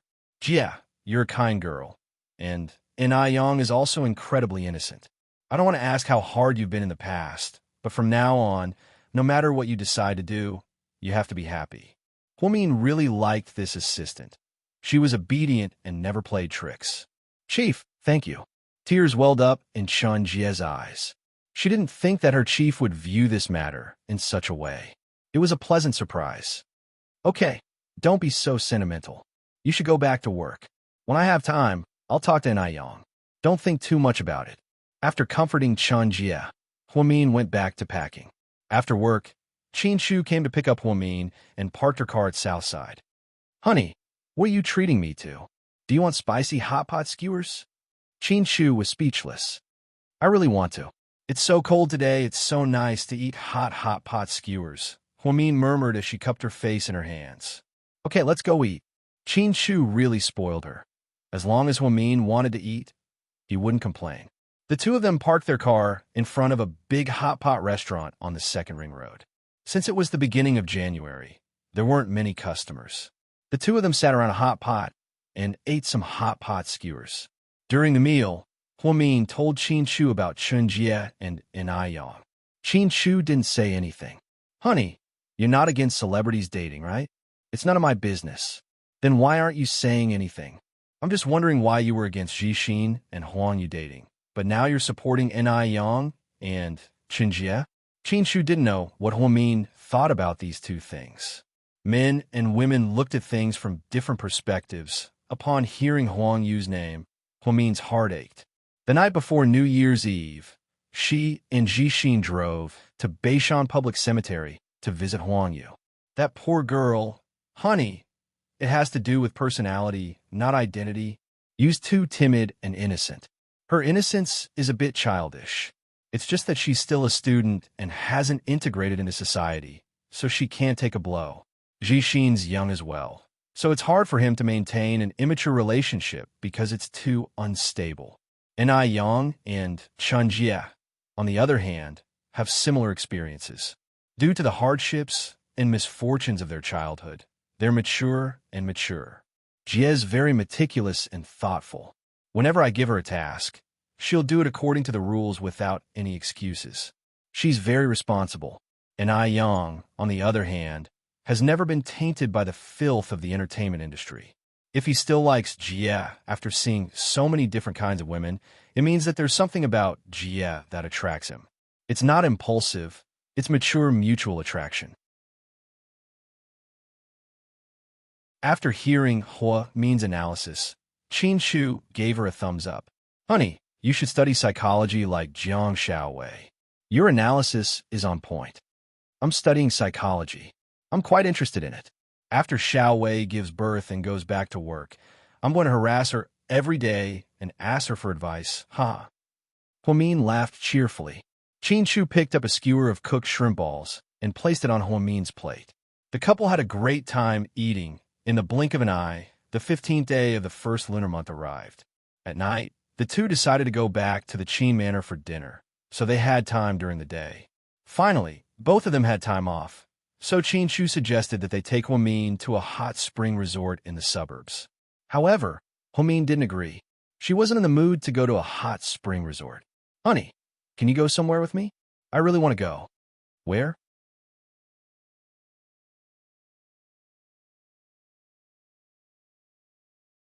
Chapter 1339. Mingju Temple. Qin Shu froze for a second before nodding his head. After having breakfast at South Hill Manor in the morning, the two of them set off. Mingju Temple was located 60 kilometers east of Sea City. In the depths of a picturesque mountain, there was a 1,000-year-old ancient temple. It was said to have existed since the Tang Dynasty, and after several renovations, it was still a small temple deep in the mountains. Even after so many years, it still had incense. On the way there, Huamin told Qin Shu about this legend. Honey, I heard that there's a Guan Yin Bodhisattva statue in Mingju Temple. It's a natural statue that floated up from the South Sea during low tide. Later, People traveled thousands of miles to worship it on this mountain. It's very effective. You believe in this too? When people are desperate, there's nothing wrong with praying to God. Huomin hugged Qin Shu's arm and smiled. The two of them drove for more than an hour before they arrived. Perhaps it was because of the weather, but there weren't many people. Qin Shu and Huomin were both wearing black cashmere coats. They were wearing white scarves, and it was obvious that they were couple style. However, the couple's good looks attracted a lot of attention along the way, especially Mr. Qin. Many passers-by took out their phones and secretly took photos. "Honey, should we buy incense at the entrance?" It was Qin Shu's first time coming to a place like this, so he didn't know what to do. "No, we'll just go inside. Kind people, please give us some money. Bodhisattvas, please give us some charity." There were many beggars at the entrance of the temple, holding iron basins and kneeling there. Huomin took out a lot of 10 yuan in change. Each of them gave 20 to 30 yuan. "Aren't you afraid they're scammers?" Qin Shu hugged her shoulder. "Even if they're scammers, it's fine. It's not easy to kneel here and beg in the snow." Huomin decided from the bottom of his heart that he was going to do a good deed for the day. Usually, when people called her Mary Sue, she would laugh. Perhaps some people had limited intelligence and couldn't tell what a real Mary Sue was. The kind of person who would quibble for a mad dog when it bit someone, or complain about killing a fly when it was killed. That was the Mary Sue. Okay? Huomin felt that he was not a busybody. Like Lei Feng, he was eager to help everyone. She only helped those she cared about. With Huomin's personality, she was no longer a Mary Sue. At most, she had the right values. As a human being, to live in this world, one must first have the right values. But just because she had good values, it didn't mean that she was a saint. But today, she was going to be a Mary Sue praying for blessings, because she came here today with 3 wishes at the foot of the mountain, looking at the 1,700 steps. It was just like the stairway to heaven. Qin Shu was still puzzled. "Do you want to take the cable car up?" Huomin couldn't help but laugh. "Do you think this is a tourist attraction, Mr. Qin? There's no cable car. We have to walk up." "Okay, I'll take it as a workout. Let's go." Qin Shu tightly held Huomin's hand and was about to walk up. "You can walk up. What about you?" Qin Shu turned around and looked at Huomin curiously. "I want to cut out every 3 steps. "You're crazy." Qin Shu was a little incredulous. 1,700 steps, with such a high slope, kowtowing every 3 steps, wouldn't it be tiring? "Honey, I came here today with 3 wishes. I hope that I can do something to move the gods." After speaking, Huomin let go of Qin Shu's hand. After walking up 3 steps, she knelt down on both knees and put her palms together. "Mian, you don't have to do this." Qin Shu looked at her with some heartache. He seemed to already know what her 3 wishes were.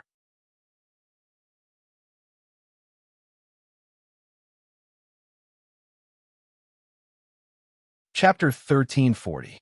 After knowing each other for so many years, Qin Shu knew Huomin's temper very well. No one could change her mind once she decided on something. Qin Shu's heart ached for his wife. Huomin walked up another 3 steps and knelt down. Qin Shu also knelt down beside her. Huomin turned her head in surprise. "Honey, I'll be with you. No matter what you do, I'll be with you." Qin Shu's eyes were filled with love. Qin Shu was an atheist. He didn't believe in heaven, earth, ghosts, or gods.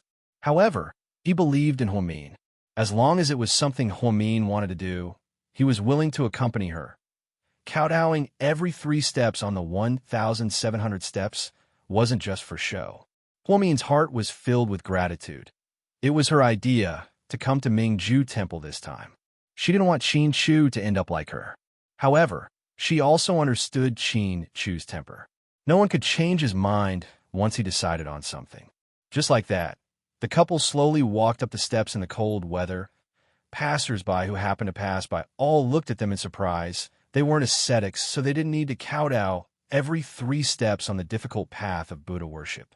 After walking for a long time, Huomin felt exhausted, but she still persisted, all for the sake of her heart's desire. Qin Shu saw that Huomin was exhausted, so he intimately supported her. Then, the two of them walked up the steps together, 1 step at a time. By the time they reached the top of the mountain, 5 hours had already passed. They walked from morning to afternoon. Ordinary people didn't have this kind of perseverance. Fortunately, Huamin was patient, and Qinshu was by her side. When the two of them reached the top of the mountain, they felt as if everything had opened up. Huamin's legs were trembling, and she couldn't even stand properly.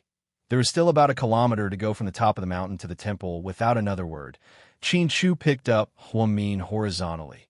"Darling, put me down. I can walk by myself." Huamin felt sorry for Qinshu. He was also very tired, but he still had to carry her.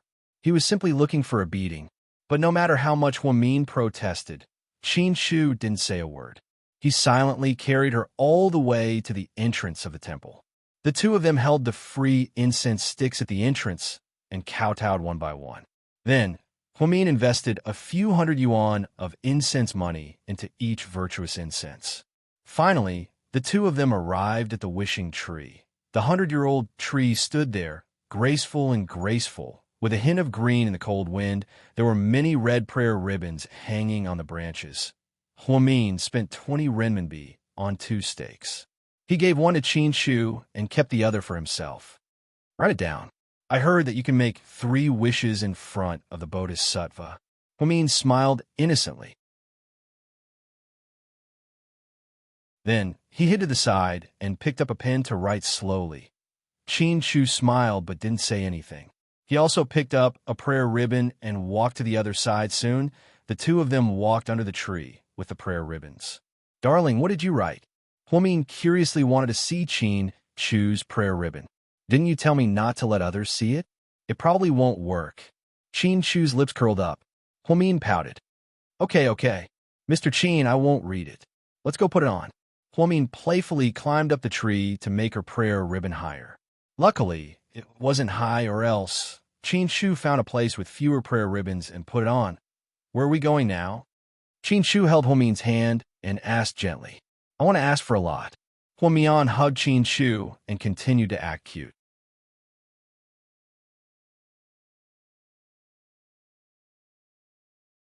Chapter 1341. Okay. Qinshu nodded and accompanied Huamin all the way to the divination hall. Apparently, there was a very old woman here who was very accurate in interpreting divination. However, when they arrived, they saw a little monk sweeping the floor at the door. "Little master, can I ask for a divination stick?" "Yes, but my master isn't here today, so I can't interpret it in detail." "Oh, I see. Do you want a divination stick?" The little monk asked with a broom in his hand. "Sure, how much is it?" "Divination sticks are free. My master only costs 1 yuan, but he's not here today, so you can get a divination stick for free." The little monk was very enthusiastic and ran over to get the stick holder. The masters of Mingju Temple were indeed very simple and not commercialized. It wasn't the kind of place where everything cost money. Divination sticks were free, but 1 yuan for interpretation. This kind of place was probably extremely rare in the country.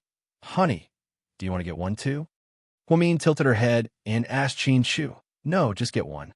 You represent me." Qinshu smiled. Huamin pursed her lips and smiled. Then she knelt in front of the Bodhisattva and piously shook the stick holder. Finally, with a pa sound, a bamboo stick fell out. The little monk picked it up for her and handed it to Huamin. When Huamin saw the bamboo stick clearly, her heart skipped a beat. It was clearly written on it, "Bad lot."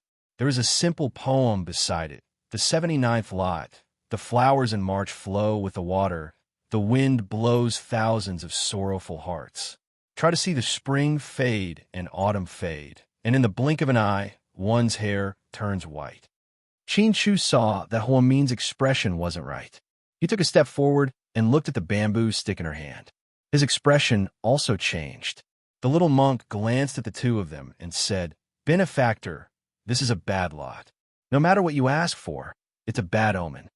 Huamin, why don't you get another one?" Qinshu slowly said, to comfort Huamin, "No, it's fate. Maybe that's it." Huamin didn't need to ask a master to interpret it. He could understand it with a single glance. Sad words like withered flower and fallen leaf were definitely bad omens. Huamin suddenly thought of the old master that his grandmother had brought him to. He had once predicted that there would be a great calamity in his life. From the looks of it, the great calamity was about to arrive. Huamin was not a particularly superstitious person, so he did not particularly care about these things.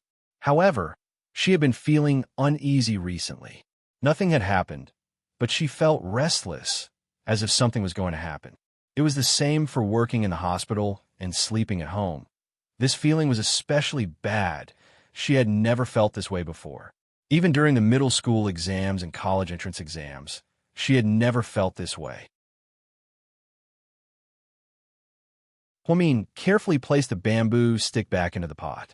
He took out a few hundred pieces and placed them in the merit box beside him. Then, she walked out arm in arm with Qin Shu. You don't have to worry so much about these things. You still have to rely on yourself for a lot of things. Qin Shu comforted her. I know. Honey, you don't have to worry about me. I'm very strong. Anyways, no matter what happens in the future, no matter how difficult it is, it won't be able to defeat the two of us. You have to remember, there's only hope as long as we're alive. So we have to work hard. Qin Shu nodded. He pulled Huamian into his arms and hugged her tighter. The couple stood at the top of the mountain and looked at the scenery under the boundless white snow. It was a unique scene. Huamin leaned into Qin Shu's arms and tightly hugged his waist. She kowtowed every 3 steps. Her knees were already red and swollen, and her forehead was slightly scratched. She only wanted to move the gods. She had come here with 3 wishes.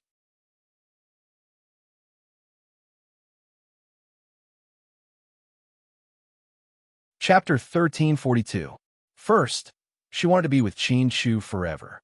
Second, she wanted to see her real family in her lifetime. Third, she wanted to give birth to Qin Shu's baby. This was the biggest pressure on Huamian's heart, as well as her strongest wish.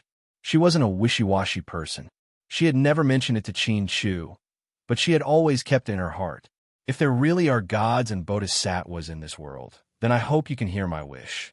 I hope you can give me a little bit of strength to make my dreams come true, seeing that I'm so pious. Huamin, don't ask for wealth in my life. I just want to be safe and sound. She and Qin Shu didn't have that much money.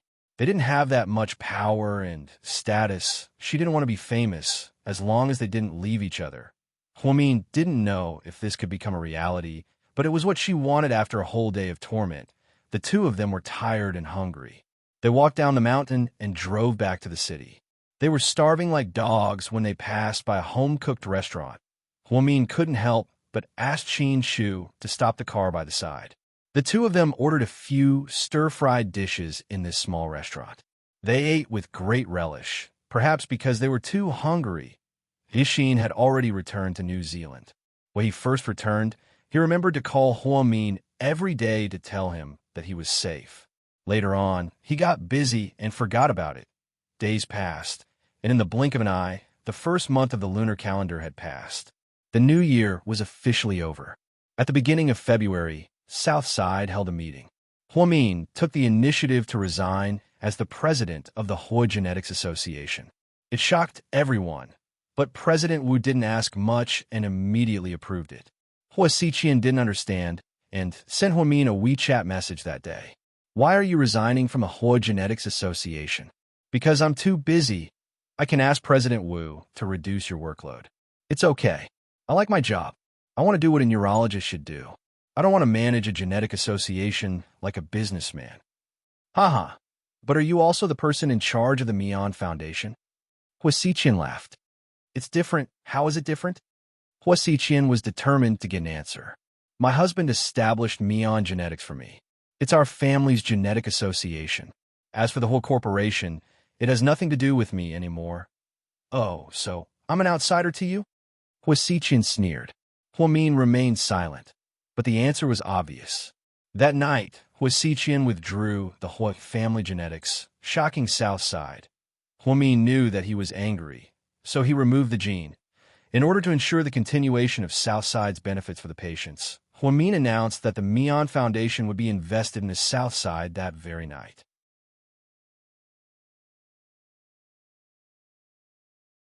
President Wu didn't say anything.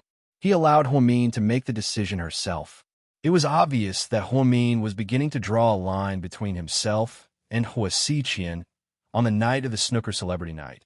Hua Xiqian whispered something into Qin Shu's ear, causing him to lose the match. Although Qin Shu didn't tell Hua Min the truth, she vaguely guessed that it had something to do with her. Plus, she had been feeling uneasy lately, and she began to understand she needed to get rid of the dangers in her life. Therefore, Hua Xiqian became the first person she needed to get rid of. However, Huamin didn't expect that her little actions would accelerate Hua Xiqian's plot. That night, while Qin Shu was working overtime, Huamin was watching TV at home. A piece of news shocked her. Mayor Song officially granted the piece of land that he promised to GK to the Hua Corporation. Huamin picked up her phone and was just about to call Qin Shu when she heard the door open. Qin Shu was back.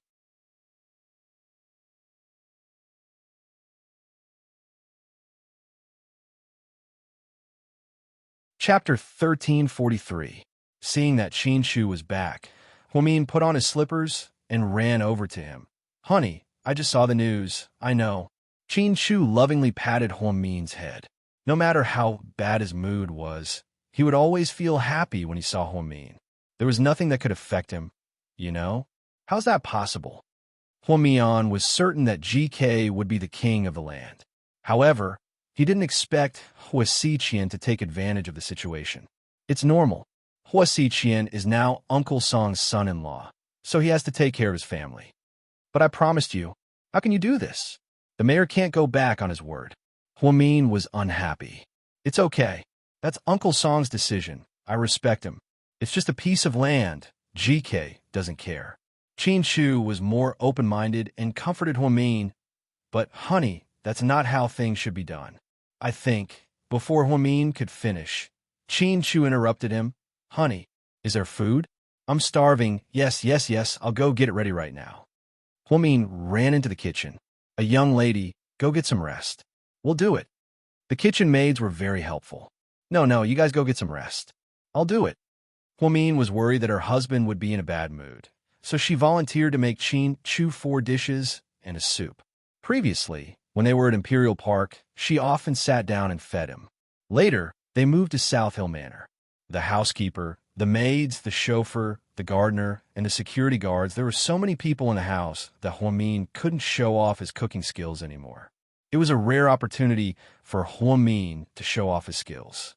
Stir-fried broccoli, sweet and sour pork with pineapple, stir-fried pork with green pepper, stewed pork ribs with yam, and borscht soup. Qin Shu had a good appetite and actually ate 2 bowls of white rice. After dinner, the couple went upstairs to take a shower. After changing into her pajamas, Huamin lay in Qin Shu's arms and acted like a spoiled child. "Honey, have you been under a lot of pressure lately?" He didn't know how to answer Mr. Qin's question. "Do you want me to give you a massage?" Huamin offered to massage Qin Shu's shoulders. "I don't need a massage. How about you help me warm up?" Qin Shu smiled. After Huamin was pinned down on the ground and executed, there was only one question in his mind. Didn't they say that the company was in a crisis? Why was Mr. Qin still in the mood? How could he be so careless? Qin Shu wasn't surprised by Hua Xiqian's actions. In fact, he was already prepared for it. After Hua Xiqian got the land, he announced that he was entering the entertainment industry while building a massive resort. The Hua Corporation's big move immediately attracted the attention of the entire city. In front of the TV, Hua Xiqian was wearing an orange suit, looking especially flamboyant and eye-catching. "President, did the Hua Corporation make any big moves recently? Didn't you guys see it?" Hua Xiqian answered nonchalantly. "President Hua, didn't you say that GK already decided to own that piece of land? Why did they suddenly give it to the Hua Corporation? Was there a secret behind this that no one knew about? I think you should ask my father-in-law about this question." Lin Fan said. "President Hua, did you enter the entertainment industry because you want to compete with President Su and Qin Shu? What are you talking about? I'm a businessman. Everything I do is to make money. No one has anything against money." Hua Xiqian sneered. "President Hua, your father passed away less than a year ago. Don't you think it's inappropriate for you to dress so brightly? Do you think it's appropriate for me to not wear clothes to show my respect for my father? Huasiqian retorted. The reporters were at a loss for words. President Hua, I heard that you've removed the Hua Corporation from Southside. Why did you do that? I'm not working with you anymore. There's no reason. President Hua, I heard that you and your wife, Song Yishur, have a strained relationship. Is there a third party? The reporters always picked the most difficult and embarrassing questions to ask.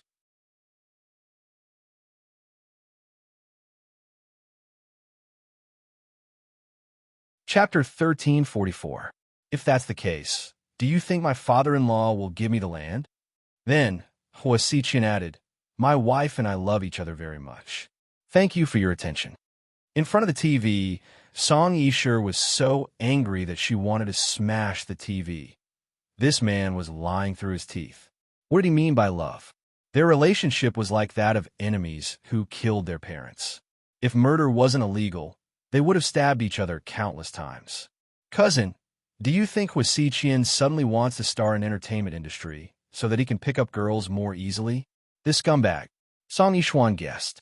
Impossible. He's starting an entertainment company because he wants to compete with Su Yu and Qin Chu. Song Yishur had a clearer understanding of this point. Right now, only Imperial Star and GK could start an entertainment company. Huasiqian wanted to join them. He didn't want to make money. He wanted to get a share of the pie. Or he wanted to declare war. Isn't that suicidal? How can he be a match for Qin Chu and Su Yu? Song Yishuan froze. Don't underestimate Huasiqian. He's very vicious and very cunning. Song Yishur didn't think that he would lose. Instead, she began to worry about Qin Chu. At this thought, Song Yishur picked up her purse and stood up. Xian, you can go back first. I have something to do outside. Song Yishur hadn't been to GK in a long time, and when she appeared in front of the president's office again, she was surprised. When she appeared again, Assistant Yang felt awkward. Miss Song, our president isn't here. You can go back. Assistant Yang didn't know who Song Yishur was, and he knew that his president didn't like Song Yishur, so he directly closed the door. Impossible. President Qin must be here. I have something to talk to him about. Miss Song, you're putting me in a difficult position. Assistant Yang was about to argue with Song Yishur when Qin Chu finished a high-level meeting and walked back. Coincidentally, Qin Chu. Song Yishur was very excited to see Qin Chu again. What's the matter? Qin Chu remained indifferent. Yes, I really have something to tell you. Just give me 5 minutes. There's no need. Let's go back. Qin Chu wouldn't even give Song Yishur 5 minutes. He knew that time was precious, and he didn't want to waste it on someone who didn't matter to him. It was meaningless. Seeing that Qin Chu didn't want to talk to her, Song Yishur didn't give up and shouted behind him. Qin Chu, Huasiqian is going to deal with you. Be careful. He's very cunning. Thank you for the reminder, Qin Chu said without even turning his head. Then, he went straight into the office and closed the door. He forcefully kept Song Yishur out of the room. Even Assistant Yang was feeling awkward. However, Song Yishur didn't think much of it. She even shamelessly said to Yang, you have to remind President Qin that Huasiqian isn't easy to deal with. If he needs help, he can come to me at any time. I'll always be on Qin Chu's side. Yang weakly replied. Then can you ask your dad to return the Land King to GK first? Song Yishur, the Land King thing isn't that simple. My dad was threatened by that bastard. Anyways, he didn't do it willingly. Miss Song, you should go back. It's cold here, don't catch a cold. Yang didn't want to waste time talking to her. Song Yishur angrily turned around and left. When it was almost noon, Yang rushed into the president's office. Sir, I have good news and bad news. Which one do you want to hear first? The bad news. The bad news is Mo Shui jumped ship and went to Hoi Entertainment. She took a lot of her newbies with her. Annie Liang was also taken away by her. Now, we only have an Aiyang left. What's the good news? Qin Chu asked calmly.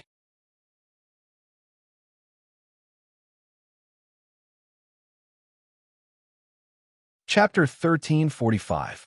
The good news is, if they leave, they have to pay double the penalty. Our company will make a small profit. Qin Shu was speechless. Yang was very nervous, afraid that the president would be angry. However, Qin Shu didn't. He wouldn't blame his employees for this sudden crisis. Tell the executives at GK Entertainment that we're having a meeting in 5 minutes. Yes, sir. 5 minutes later, Qin Shu sat in the center of the conference room and looked at the 12 executives in silence. What do you guys think? Qin Shu looked around and slowly asked, President Qin, I think the most important thing right now is to release a statement from the PR team.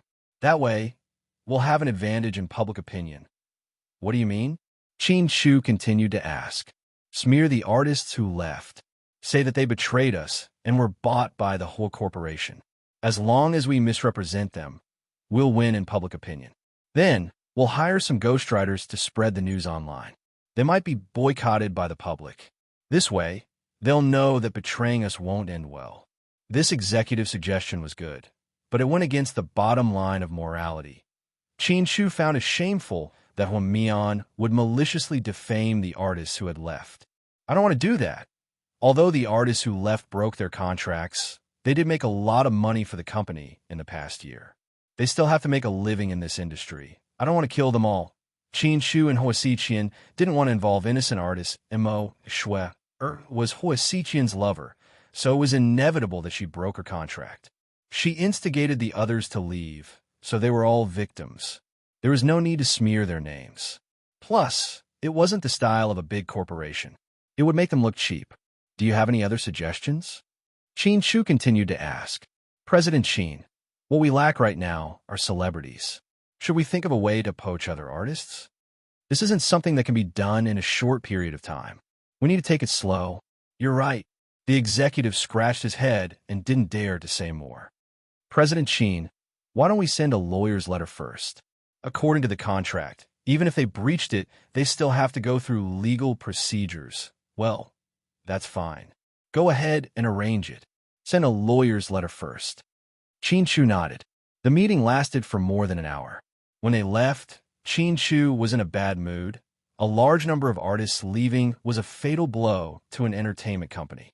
Also, there would be all kinds of speculations and scandals about GK on the internet. Although GK was a big corporation and didn't expect the entertainment company to make money, it was still important to maintain its image. Back then, he started GK Entertainment because he wanted to declare war on Suyu. Now that Hua Xiqian had interfered, did that mean that a war had begun?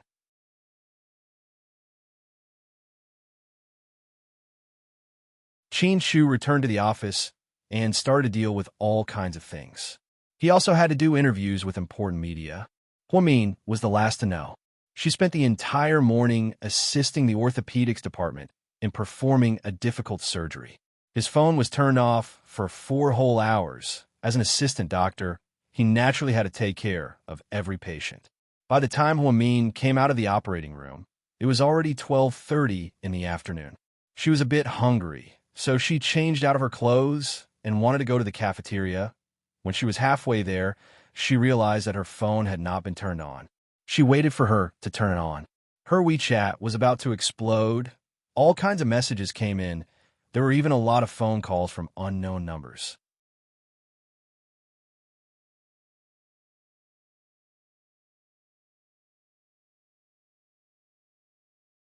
Chapter 1346. There were also countless text messages, all of which went something like this. Hello, Mrs. Qin. I'm a reporter from Nandu Daily. Can you accept my phone interview? What do you think about the crisis your husband's company is facing? Does GK have any major countermeasures? What's going on? Huamin muttered to herself, confused. She didn't know what was going on until she opened her best friend's WeChat group. Zhu Lingling took screenshots of the news and showed them to Huamin. Jiang Xiaowei was also very worried. Mian, Hua Xiqian is digging his own grave. I can't believe he did this to Qin Shu. You have to teach him a lesson, Jiang Xiaowei said. Hua Xiqian, tell Mr. Qin to be more ruthless and kill that bastard Hua Xiqian. He's so shameless. How could he let his mistress Mo Saw play such dirty tricks? I really look down on him. Zhu Lingling cursed viciously. Hua Mian lowered her head and carefully read the eye-catching headlines on the news. GK Entertainment is facing a major crisis. Artists are jumping ship to the whole corporation. Is N.I. Yang the only one left? Only then did Hua Min realize that Huasiqian's Hua Entertainment had already started poaching people. GK was the biggest victim, while Suyu's Imperial Star remained unscathed. GK's artists, on the other hand, had all left, leaving only N.I. Yang. This kind of scandal was unprecedented. When Huasiqian played dirty, he was really dirty. Hua Min frowned slightly and was about to call Qin Chu. Just as he was about to call Hua Mian, someone grabbed him by the arm and dragged him to a quiet corner in the hallway. Sister Hua Min, N.I. Yang took off his mask. Why are you here? I just came from the company. What's the situation? Hua Min asked anxiously. Indeed, I'm the only one left at the company. I don't know when Mo Shui started doing something, but everyone left. She didn't even let the newcomers go. President Qin was in a bad mood and just called for an emergency meeting. Hua Min didn't say anything after hearing this. Sister Hua Min, don't worry, I won't leave. As long as President Qin treats you well, I'll stay at GK. You're my sister. And Ai Yang immediately expressed his loyalty upon seeing Hua Min's bad mood. I know. Thank you for being by our side at a time like this. I'm not the kind of person who forgets about benefits. No matter how good the whole corporation's offer is, I won't go. Don't worry, this is only temporary. President Qin is so powerful, he'll definitely find a way to deal with it. And Ai Yang comforted. I'm sure he'll take care of it. Hua Min raised her head, full of confidence in Qin Chu. Hua Min was no longer in the mood to eat, so she went back to her office in low spirits. Chun Jie and Ai Yang met up on the rooftop of the hospital. Chief, Hua must be in a bad mood. I'm so worried about her. Don't worry, my sister is very strong-willed. She's like a cockroach that won't die. Chun Jie burst out laughing. She looked very cute when she laughed, and Ai Yang looked at her affectionately. Being a celebrity may seem like a glamorous job, but it's not for humans. We often stay up late, and most people are in poor health. The good thing is that I'm at GK, and my sister and President Qin have been taking good care of me. They don't give me much work, and my role is very important. I plan on working for a few more years, but I'll quit once I get married. Quit? Why? Chun Jie didn't understand. Because I'm tired, mentally tired. Chun Jie didn't say anything. When the time comes, I want to open a bookstore. I want to buy all the books I didn't get to read when I was young and read them slowly. I also want to live a peaceful life with the person I love every day. Upon hearing this, Chun Jie's face flushed slightly. Jie. And Ai Yang suddenly called her name. Yeah.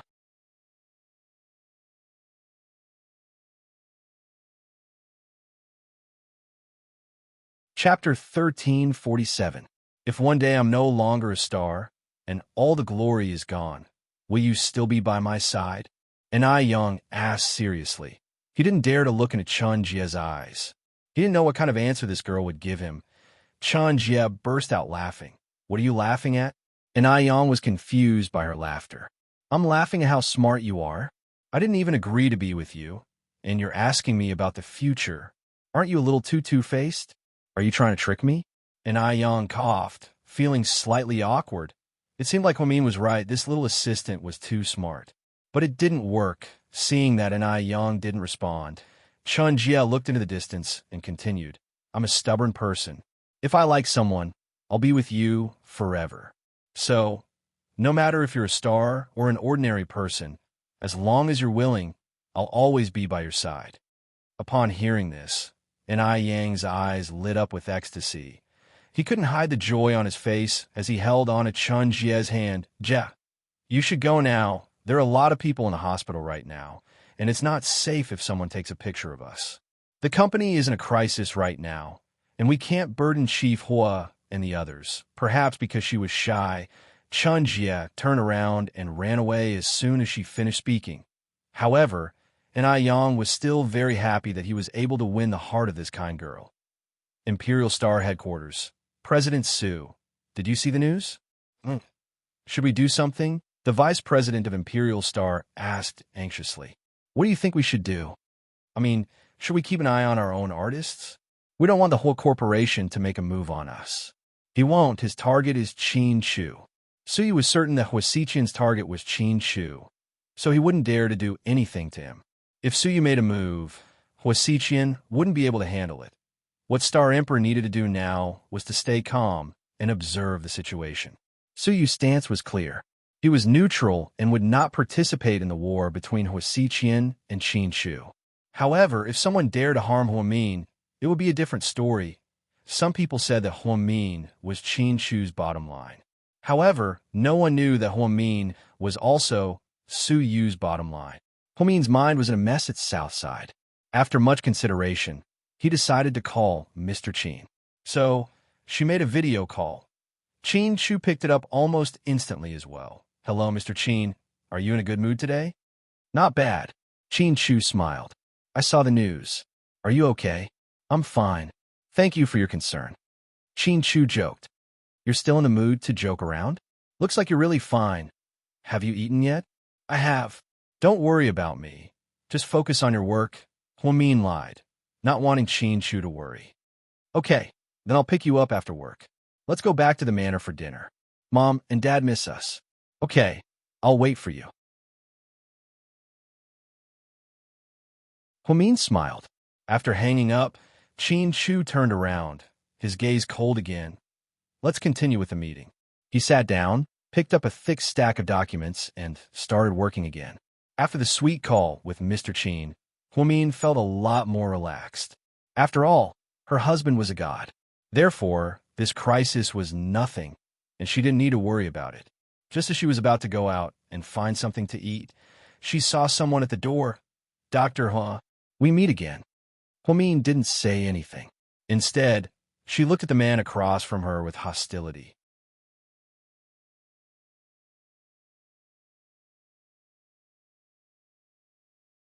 Chapter 1348. "What are you doing here?"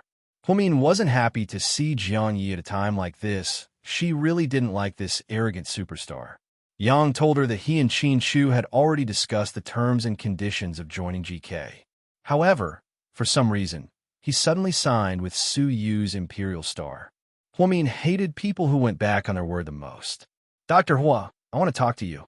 "Sorry, I don't have anything to talk to you about." Huamin didn't want to talk to people like Jiang Yi. She felt like it was a waste of her time. When Huamin walked past Jiang Yi suddenly, he said meaningfully, "I heard that GK is in trouble. All the artists left." "Oh no, I made a mistake, and I Yang is the only one left." Huamin stopped in her tracks and frowned slightly. She looked at Jiang Yi angrily. "So, you're here to gloat and kick me when I'm down?" "No, I'm here to point you in the right direction. To be exact, I'm here to point your husband's company in the right direction. So, are you sure you don't want to talk to me?" Jiang Ye's words were full of meaning, and the look in his eyes was complicated. Huamin could ignore him, but when she heard that it had something to do with GK, she began to waver. "Come with me.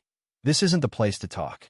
After speaking, Jiang Yi put his hands in his pockets and walked towards the rooftop of the hospital. For some reason, Huamian followed him upstairs. She really wanted to help Qin Shu.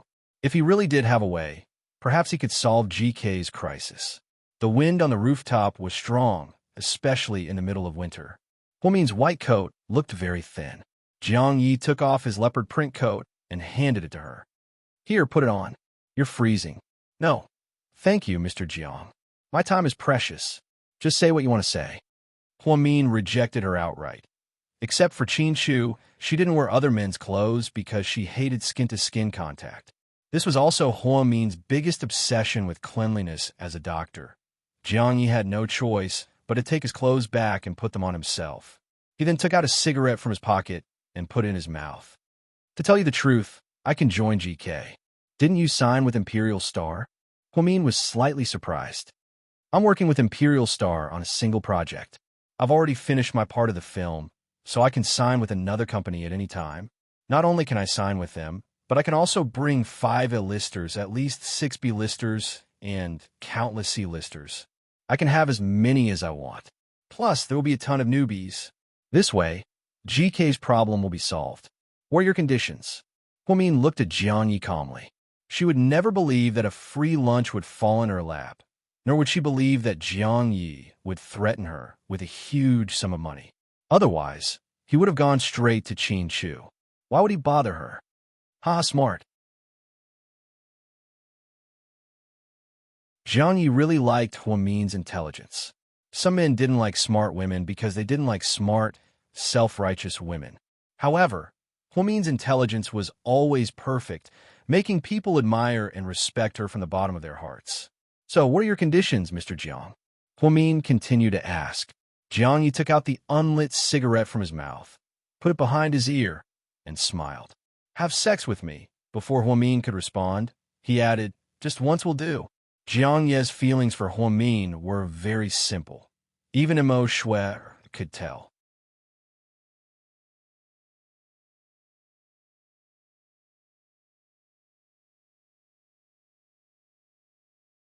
Chapter 1349. Ever since that night at the KTV, ever since he didn't know about Huamin's identity, he had been interested in her. However, Jiang Ye's interest was different from Su Yu's. Su Yu liked her from the bottom of his heart. Jiang Yi wanted to conquer her. He had seen this woman's arrogance countless times. So, he really wanted to see what this cold and arrogant woman would look like when he pressed her under his body. It was a desire that only men had to conquer. So, to Jiang Yi, sleeping with Huamin was his biggest wish.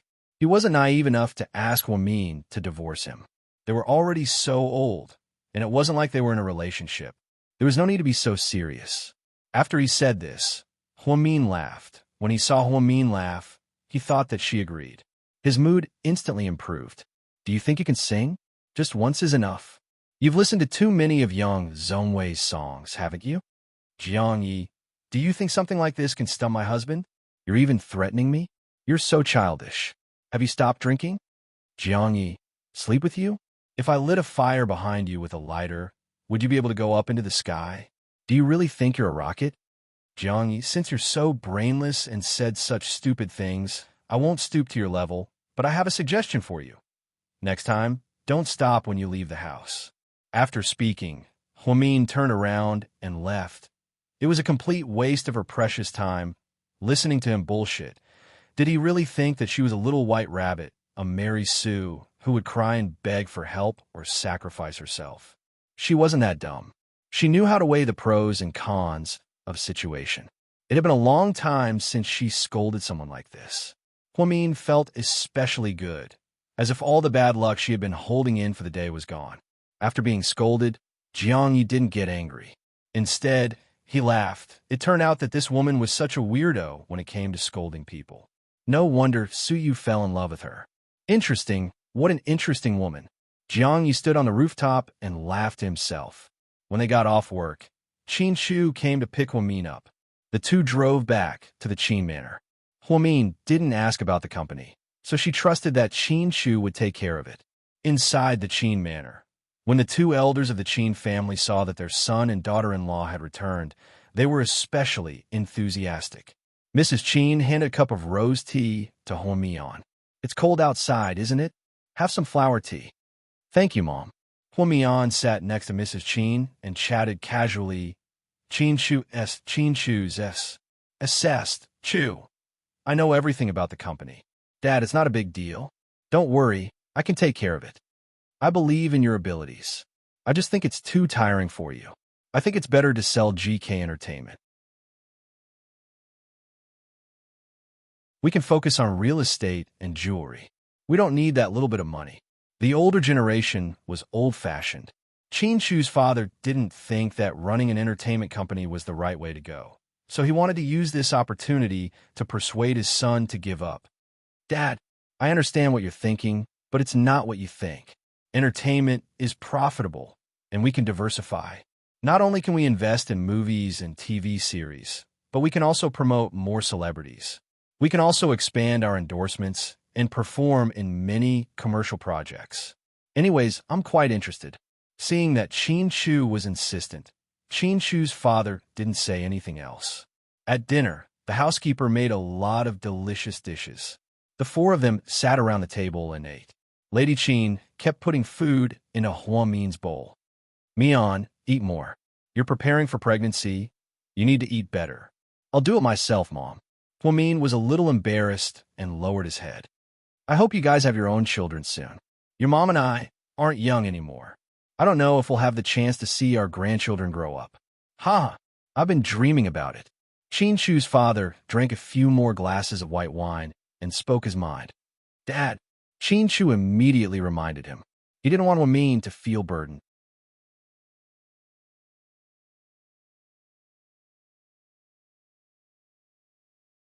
Chapter 1350. Dad, I'm sorry. I'll work hard. Huamin felt a little guilty. Although she knew that giving birth wasn't because of her body, she still felt burdened. After all, she hadn't contributed much since she came to this family. Qin Shu, on the other hand, had never mistreated her. He fed her well, gave her a good place to live, and never mistreated her in the slightest. What nonsense are you talking about? We're not senile. We know that this isn't your fault. We just feel that fate hasn't arrived yet. I hope that while our bodies are still strong, we can help you take care of your grandchildren or granddaughters. Anything is fine. Qin Shu's father comforted Huamin. It was already 8 p.m. by the time they left after dinner. On the way, Qin Shu tilted his head and said to Huamin, "Don't take my dad's words to heart. He likes a nag when he's drunk." "I won't. I understand how he feels. You promised him that you'd work hard, so when we get back, don't say that. You're so annoying."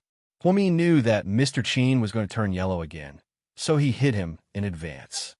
"What I meant was that when we get back, we need to educate ourselves on how to be good parents to a newborn." Huamin, honey, why did you hit me so angrily? Qin Shu laughed. "How do you have a time to talk to me? Look at how difficult your company is right now. It's nothing. It's not worth mentioning." Qin Shu spent the entire day at the company researching the PR crisis. He didn't find it particularly troublesome. There was another reason why Qin Shu didn't listen to his father and give up on the entertainment business. He started GK Entertainment because he wanted to compete with Su Yu. If he sold it now, wouldn't he be admitting defeat? He couldn't admit defeat to anyone, whether it was Su Yu or Hua Xiqian.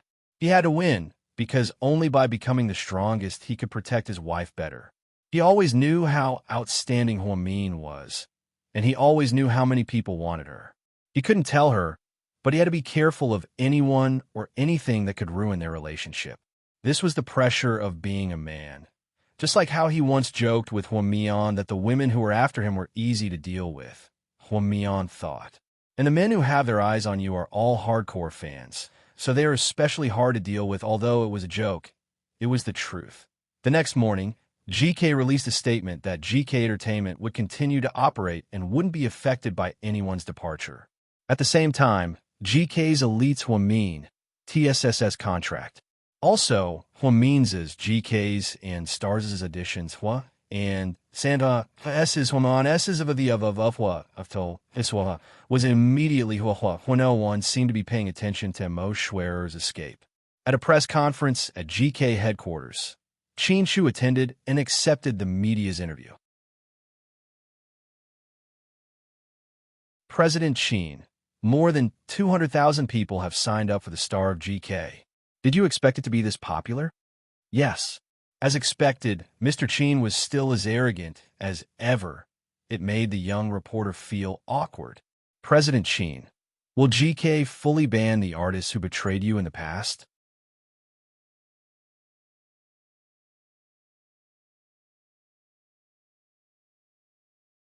Chapter 1351. No, I thank them for everything they've done for GK, and I wish them the best of luck in the future.